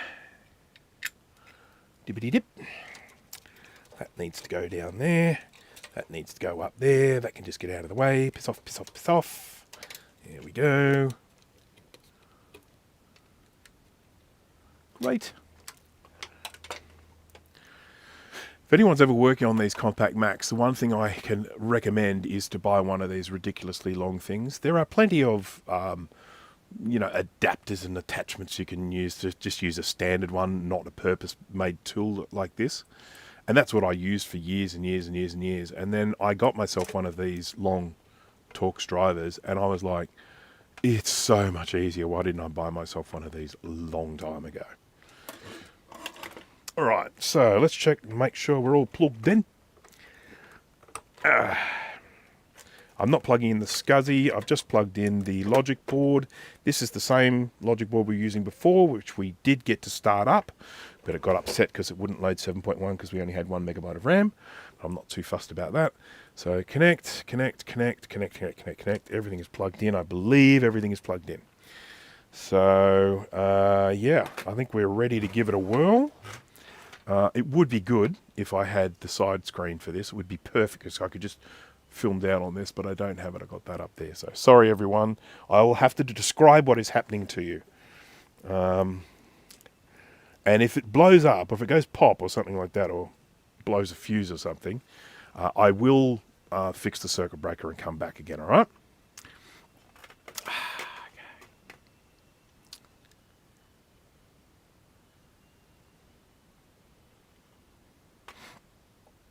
All right. Okay, we ready? Oh, I should have my voltage testers here. Oh, well, we'll try it first. Okay, 3, 2, 1. Got a bing?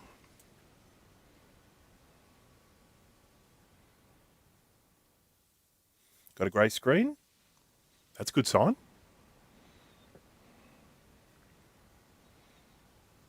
Going to leave it sit for a bit. Sit for a bit because it took a little while before for it to do its thing, but it definitely chimes. I mean, and I've got video, got my grey. So all I have to really wait for now is for the ROMs to load up, which we know this logic board did. The ROMs to load up and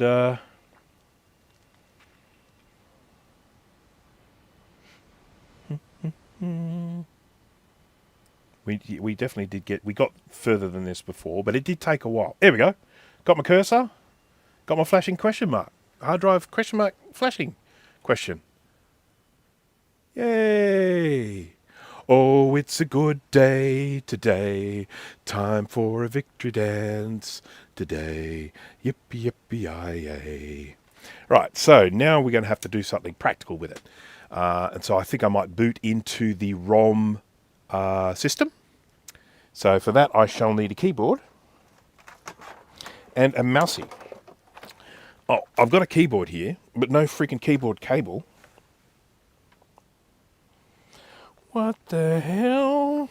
Ah, there it is. Why it's over there, I do not know. Old man noises, old man noises.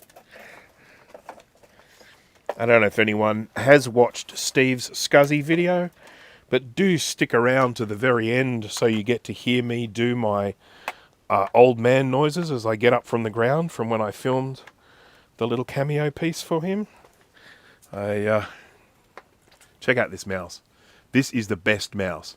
In the day of ADB, this is the best mouse you could own. 4 buttons.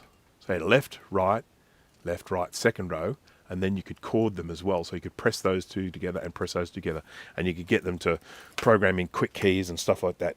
Best mouse ever. And it was called the Kensington Thinking Mouse, you see? This mouse that can think. Right, anyone remember what the key command is for booting from ROM? I'm pretty sure I know what it is, but I like to ask questions like that to see who can do it fastest. What's the key command for booting from the ROM?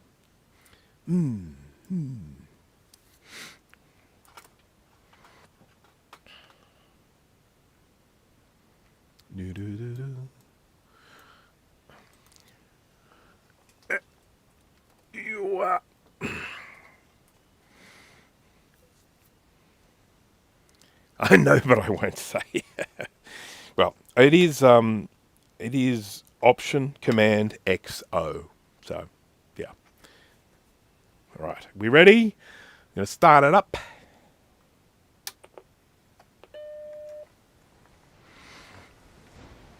It's not making any funky noises or anything. It's going good. I will connect the hard drive up to it for a minute because that's pulling more power. And we need to know that it's going to be able to handle that.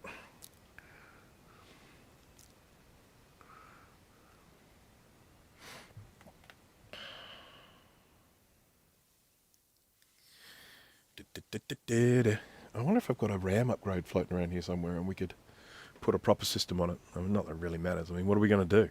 What are we going to do with it? I'm a little bit out of focus at the moment. I think it's focusing on the screen. It's not Option Command XO because that didn't do jack. Unless this... Oh, is this keyboard cable not right? Don't hot swap ADB. I thought it was Option Command XO. As I say, unless there's something wrong with this keyboard.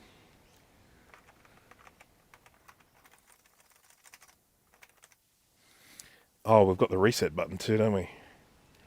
You have to switch it off and on again. What a pain, I can't reset it. I mean, there's possibly something wrong with this keyboard or with this button, you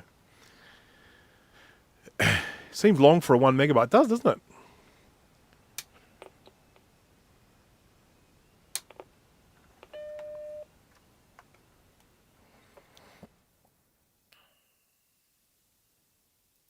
Option Command XO.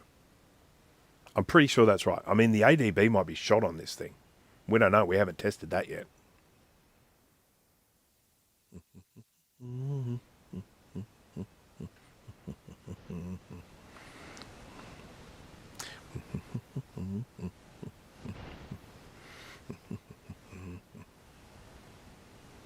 No, it's not doing it. Okay, let me check and see. Oh, hello. Cursor not moving. So, it may well be a problem with the ADB. So let's now... I'm just going to plug the mouse directly in so that I can eliminate whether it's an issue with the keyboard. No, nothing happening. So no ADB by the looks of things. Okay, well that's something. Veronica, hello, welcome. You've turned up at the time where I was I've just finished doing my victory dance because I got this working. But it looks like we might have a problem with ADB. There is a fuse, but it's one of those self-healing fuses, so unlikely that would be an issue. I am just going to power down for the moment. We're going to pop in a different logic board just so that I can eliminate any problems with these ADB devices. If I know the devices are fine, then I can definitely say for certain that it is the logic board. So, off we go. Hello, board. And then we'll pop this one in. And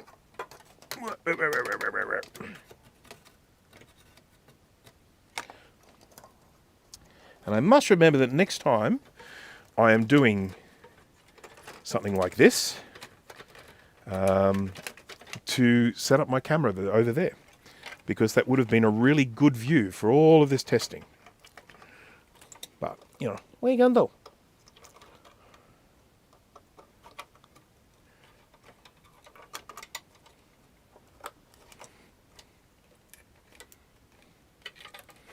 Alright, I'm just going to plug in SCSI so we can hear this wonderful sounding hard drive.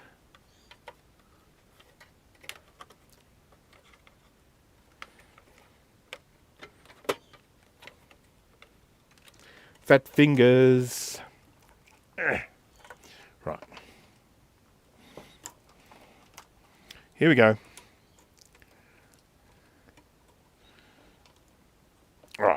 Alright, so basically I'm going to plug in the keyboard and the mouse, check and make sure that the keyboard and the mouse work with this logic board, so then I can say for certain there's no problem with the keyboard or mouse, and that the problem is with the computer. So, let's just move this back here, switch him on. Oh, that's a nasty sounding hard drive, wouldn't you say?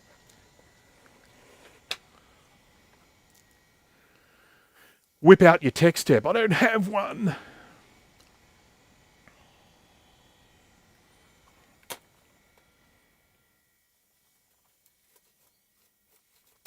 Yeah, I can see my cursor moving there. Moving cursor, booting into a system. This is system 7.1. As I say, I've got 10 megabytes of RAM in this particular computer, so we should be good. Shouldn't have any problems loading system 7.1.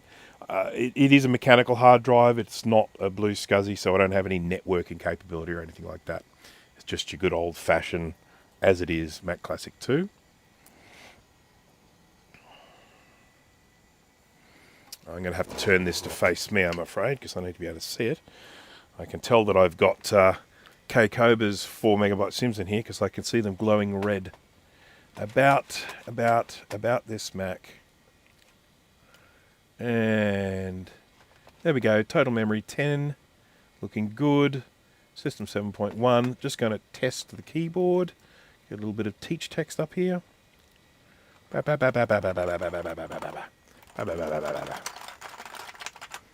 Okay. Lovely sounding keyboards, these old ones, aren't they? Don't save. Shut down. There we go.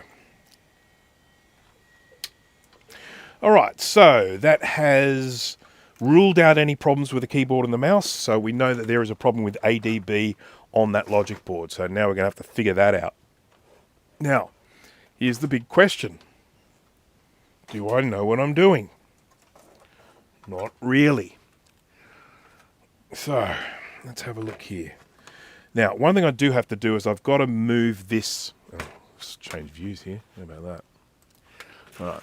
I'm going to have to move this. So, I don't know why, but this one has no reset button here.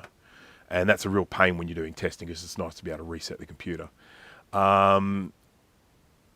This is the programmer's interrupt. This is the reset.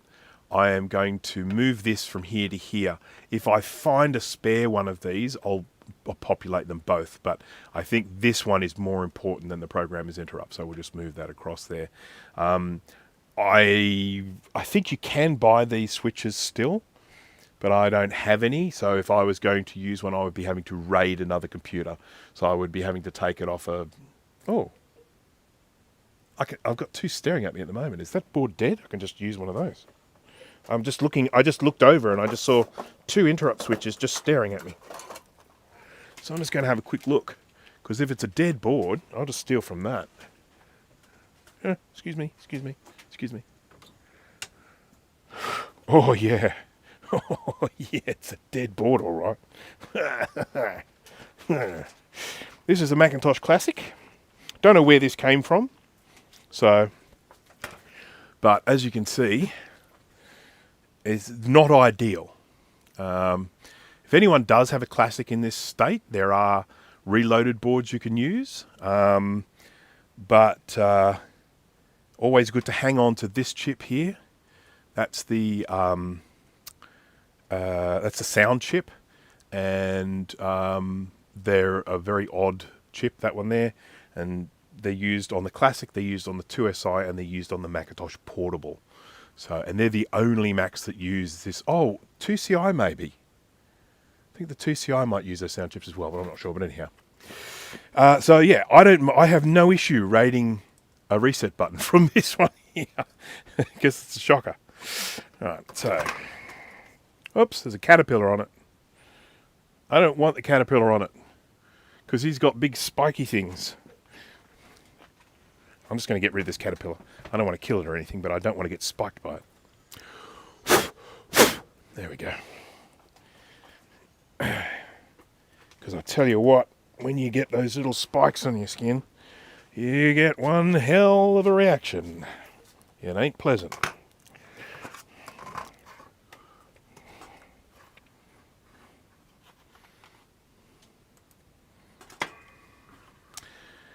MacFX sells reloaded Classic boards. Yeah, I mean, look, the thing with I've built several reloaded boards. If you ever want to watch that series of videos that I made, I was involved in the prototyping or the testing of the prototypes, and it was a lot of fun. I was working with Kai with that, and it was a great deal of fun as we worked through it. But the great thing about the Classic board, if you do decide you want to do a reloaded, is because it's so small, it's actually a pretty straightforward build, as long as you don't mind doing that sort of soldering. If you do mind doing that sort of soldering, you'll probably hate every second of it. But I love it. And I think I built 2 or 3 of them. I think I built as many as I could before I started running out of parts. I ended up having to start raiding working boards to get the parts to see if I could get the reloaded to work. Defeats the purpose, doesn't it?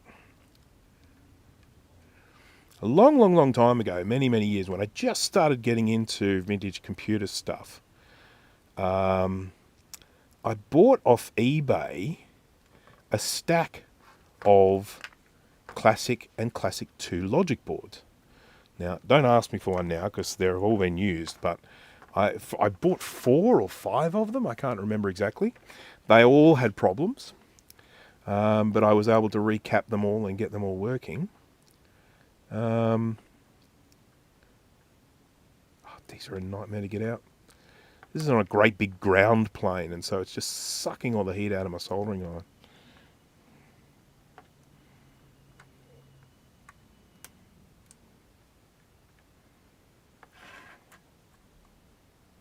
Go. He's coming. He's coming.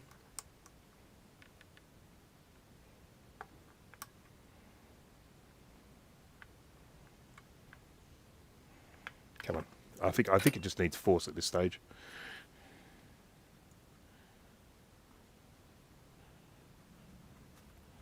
Yep. Just a little bit of brute force.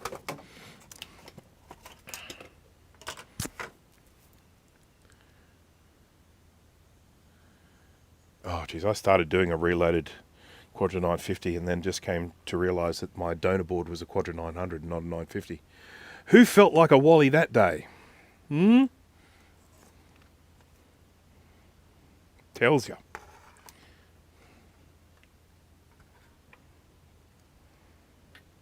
Okay. I'll solder this side first because this will be easier to unsolder if something goes wrong. Yippee! Oops, idiot.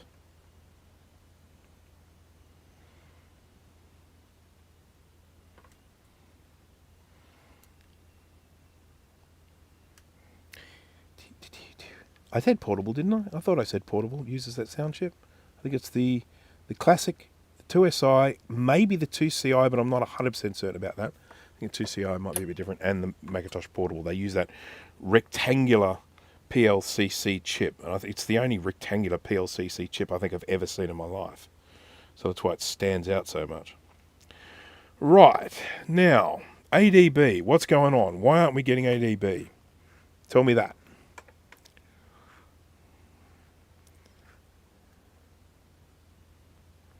I'm going to have a little inspectoroonie around here. I've got to flip on the other side of the board too, because one of the things that can often happen with these computers is components getting knocked off the underside, the little passives. Right, I'm going to just check this fuse here. It's almost definitely fine because it is one of those self-healing fuses, but, you know, check it anyway. I'm going to get out my multimeter here. I'm actually just using the old Fluke today, and that's because, it's because that one's up there. I was using it inside the house. That was my Kaiweets. I have to say, I'm a bit of a fan of the old Kaiweets. Okay, let's go beepy beep. Beepy beep. All right. Yep. No problem with that fuse. Did not expect there to be a problem with that fuse. But now I'm just going to need to sort of try and hunt down. I mean, I think, well, there's a classic schematic, so I can use that. But I'm going to just have a look around here to see if any of these components are damaged or have moved. Because any of these boards that have been in and out they run that risk of some of these passives getting knocked off.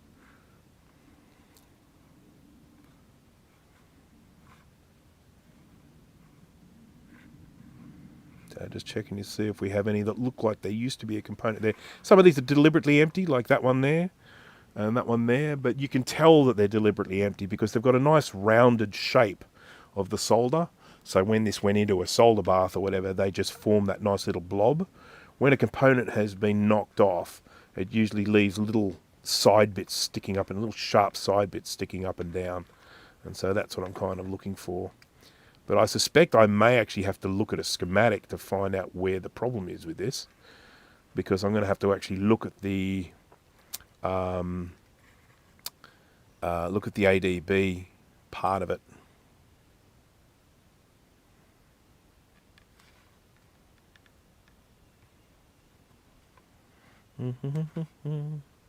Not seeing anything here. Everything looks fine. Looks good, looks fine, looks fine, looks good. I remember once someone was had a problem with a logic board. I think it might have been a Mac Classic, and they posted a photo of it on a forum, and they posted a photo of both sides of it, and I was actually able to see from the photo they posted that there was a passive component, a little capacitor missing from the back of the board. And I was able to say, hey, you're missing a component. Was R9 missing? Let's have a look. R2, R5. We've got to find R9. R9, that's it there. But that one's deliberately missing. So, all right, so they're good. So I don't see any evidence of any components being knocked off here. They all look pretty good. So what we then have to look at here is whether we've got any trace damage, which is always possible because this one has had some leakage. I've also got some gunge here. Look at that. Look at that. That don't look good. That don't look good at all. Now that could be some leftover flux from when I was working on it that didn't get properly cleaned off in the ultrasonic. But oh, it's solid. Ay caramba.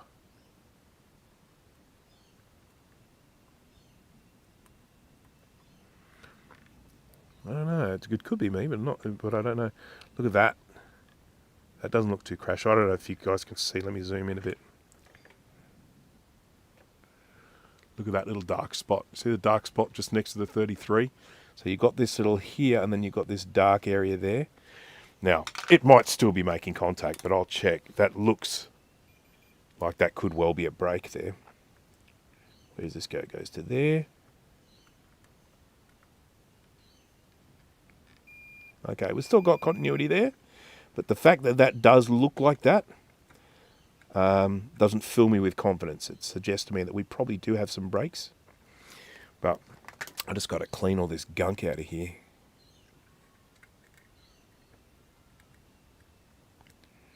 I mean, maybe I did leave all this gunk in here.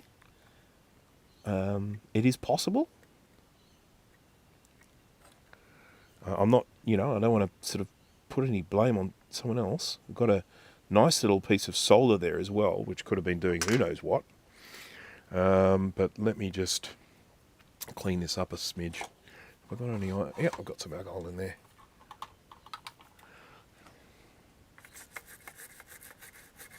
So I'm definitely going to be honing in on this section here.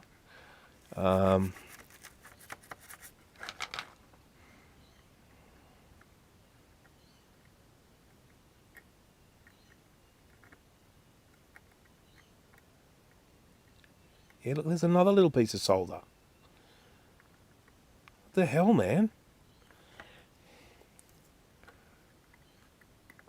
Could easily have had a bridge in there.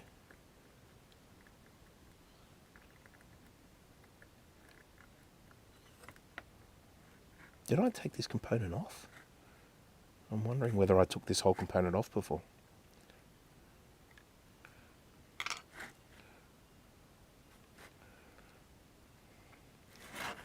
But it's certainly screaming out, isn't it?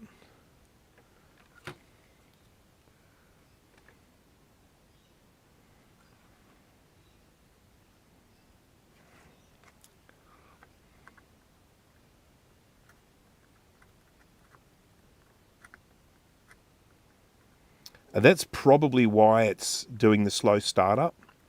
It's probably failing a self-test or something. So I think that's why it's, it seems ridiculously slow when it starts up. And I suspect that these are related incidences. Okay. Now I've just cleaned it all out, so I'm now going to pour a whole bunch of flux over it. Because I just want to... Actually, what I'm going to do, I'm just going to bring the microscope out this way and see if I can look down at a bit of an angle.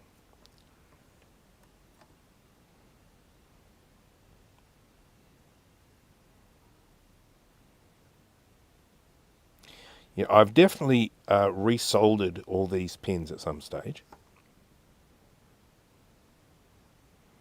I don't know if I've done the whole component, but I've certainly resoldered some of these.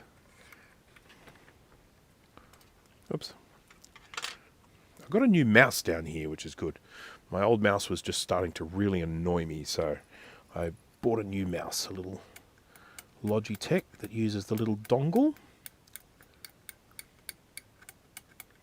And I'm very happy with it. Very, very happy with it. I'm always happy.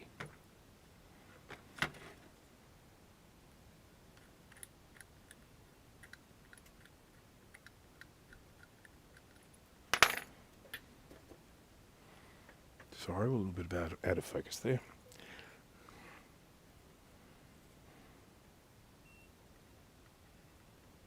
Oh, God, what a mess. Let's get some flux on here.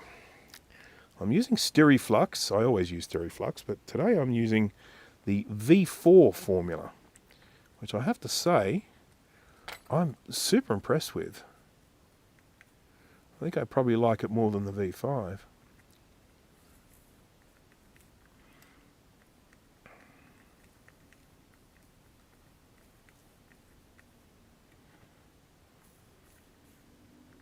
Bridge. There we go. Bridge over troubled waters.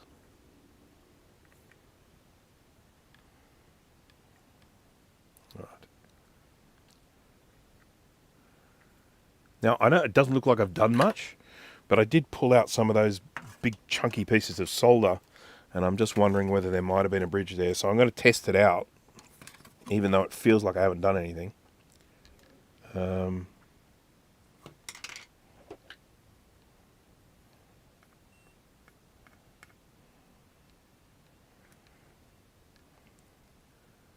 but this is definitely where I'd be focusing on, this section in here, all around there.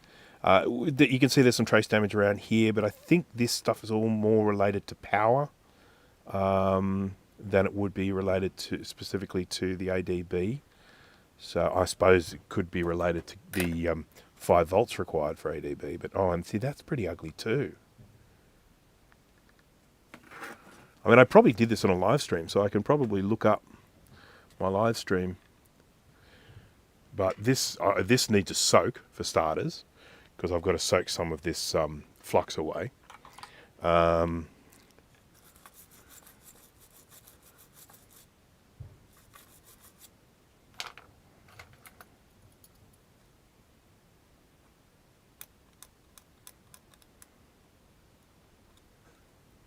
And then it needs a good go in the ultrasonic cleaner. I mean, every board that I work on ends up in the ultrasonic cleaner, but I'm concerned with this one, that assuming, of course, this is me, and it isn't something that's been done after it left here, then I would say that I may not have looked close enough to see if the flux had been removed.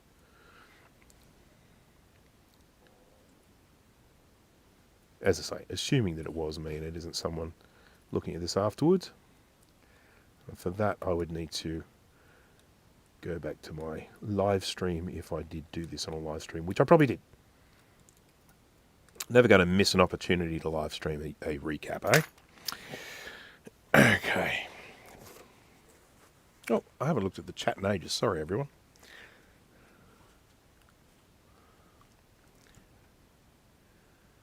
Do you think an electric toothbrush would be too harsh for cleaning up chip leaks? No, I don't think so. I think an electric toothbrush would actually work quite well. I mean, depending, I mean, if it was something that was really, really old and fragile, I'd say maybe not. But something like this, I would think it would be fine.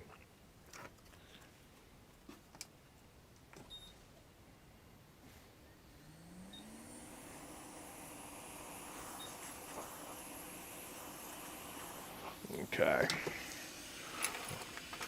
I am starting to run out of time, so if this doesn't fix it, we'll see. I think probably my next step would be to soak this and soak this in some warm water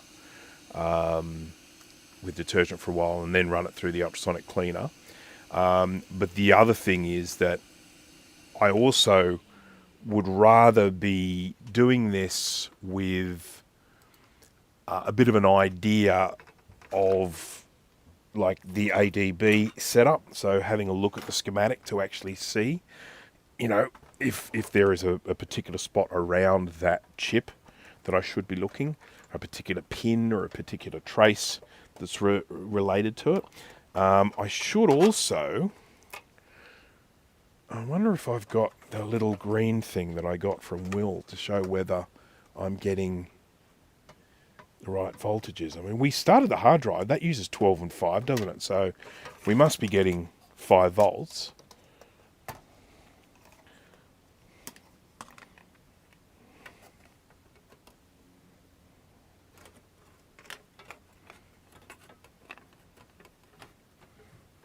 Yes, we even did it with this board, didn't we? Because it gave us that error saying that it can't boot. Alright, so there's my classic board inside there now. No hard drive connected up to it. I'll disconnect the power of the hard drive because it's so friggin' noisy. And I will get myself a mousey. And we'll see whether I can get that cursor to move.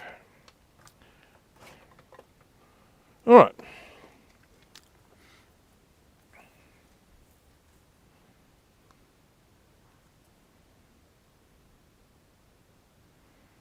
Take 2, indeed. Okay, 3, 2, 7.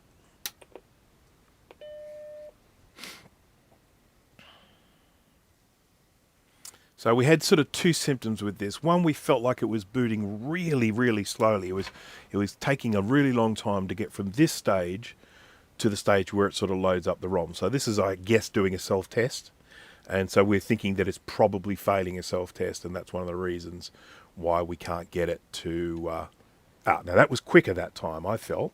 Mind you, I still don't have my mousey. So we've still got ADB issues with this.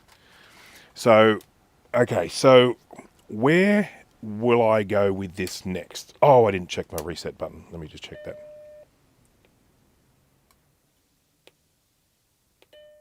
Yep, reset button working. Everybody happy. Fa la la la la la. It was quicker, wasn't it? It felt quicker. But but again, there could be other things that are failing a self-test. It could be serial ports or whatever the case may be. So I feel like we are probably making progress. But what that does also make me want to do is clean this.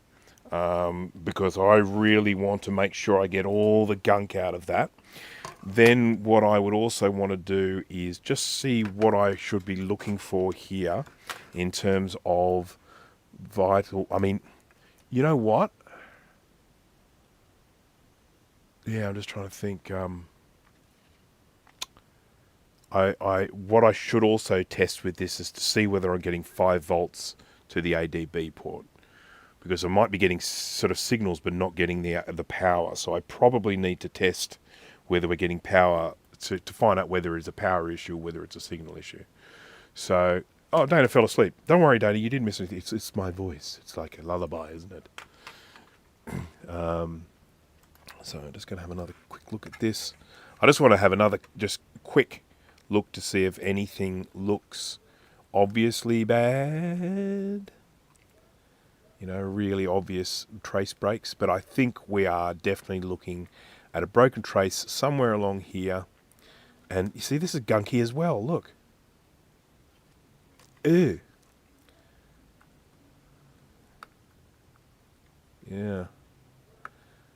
Okay, so step 1, I am going to switch on my ultrasonic cleaner. How about that? And I am going to let this have a decent soak in the ultrasonic cleaner for a while to sort of loosen up some of this flux. I am going to run it for a decent amount of time, and then I will check to see. I have a light that's worked sometimes. It's working now. This UV light. And if we have a look at this, whoops. If we have a look at this here with my UV light, and I can shine, and that shows me where there's flux. Now, there's a little bit there. There's plenty around there. So what I will definitely be doing, this flux has a thing called a UV tracer in it, which I really like. I really like to be able to see if there's any flux that's been left around on a board. So what I'll do is when I put this in the cleaner, I will take it out and I'll use this light to see that all of that flux has been cleaned away. This is, of course, just the stuff that I put on recently. The stuff that hasn't been cleaned out properly before, you can see it there, and you can see it here. So for whatever reason, it's my fault, it's my mistake. I do make mistakes. This didn't get cleaned enough last time. Maybe it was sort of baked on too thick. You know, maybe I let the board sit there for a day or something before I put it in the cleaner, which sometimes happen. And then, so yeah, I've got to let that all soak and then get it all properly cleaned, check to make sure all the flux is gone. Then I am going to test it again, and if it's still not working, then I'm going to start hunting down. But it will be a lot easier to hunt down the problems with trace breaks if I can see it.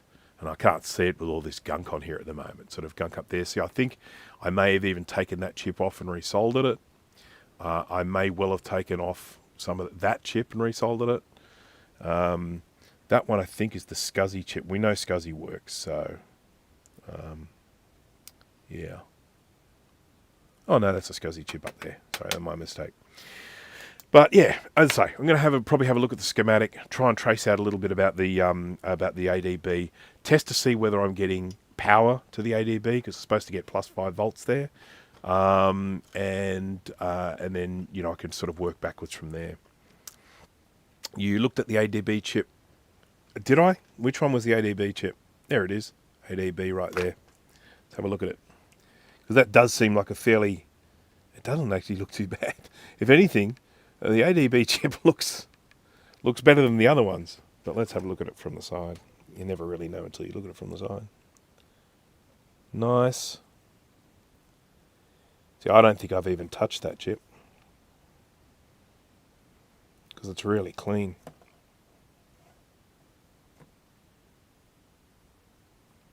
Yeah. Might have to do a few little pokey-pokies with the multimeter.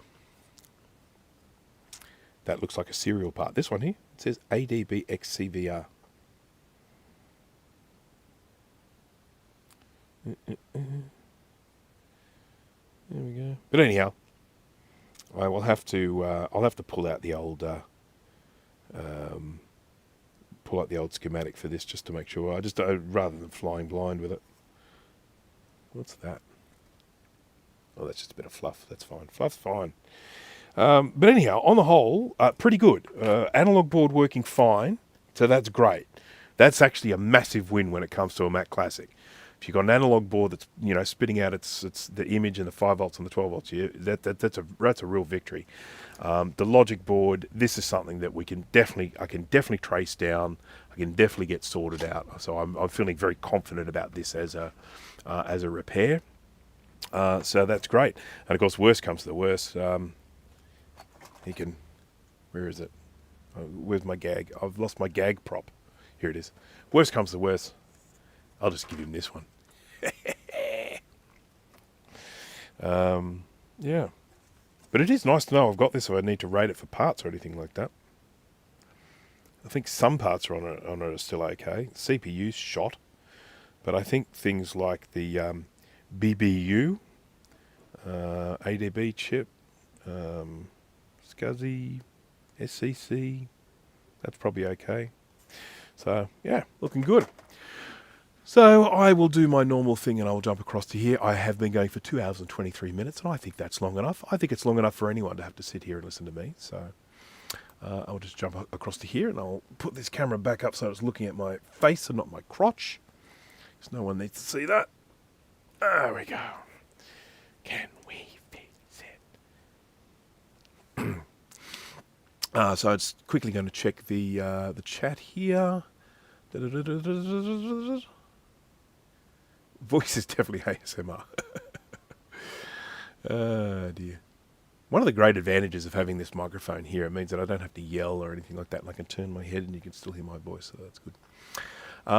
Okay, so everyone, thank you very much for joining me. I hope you have had a good time. It is ultimately, we're not getting right to the end, but we are looking at ultimately some victory here. We've got a working analog board here, which is fantastic. A nice clear picture, all of that, nice stable voltages. That's all fantastic. We've got a logic board here that mainly works, ROMs load up, all that sort of stuff. We even managed to boot it into an operating system. Well, nearly. It got upset because it only had 1 megabytes and wouldn't boot into System 7.1. So really, the only issue I see with this at the moment is just getting that ADB sorted. I think that's not a particularly difficult problem.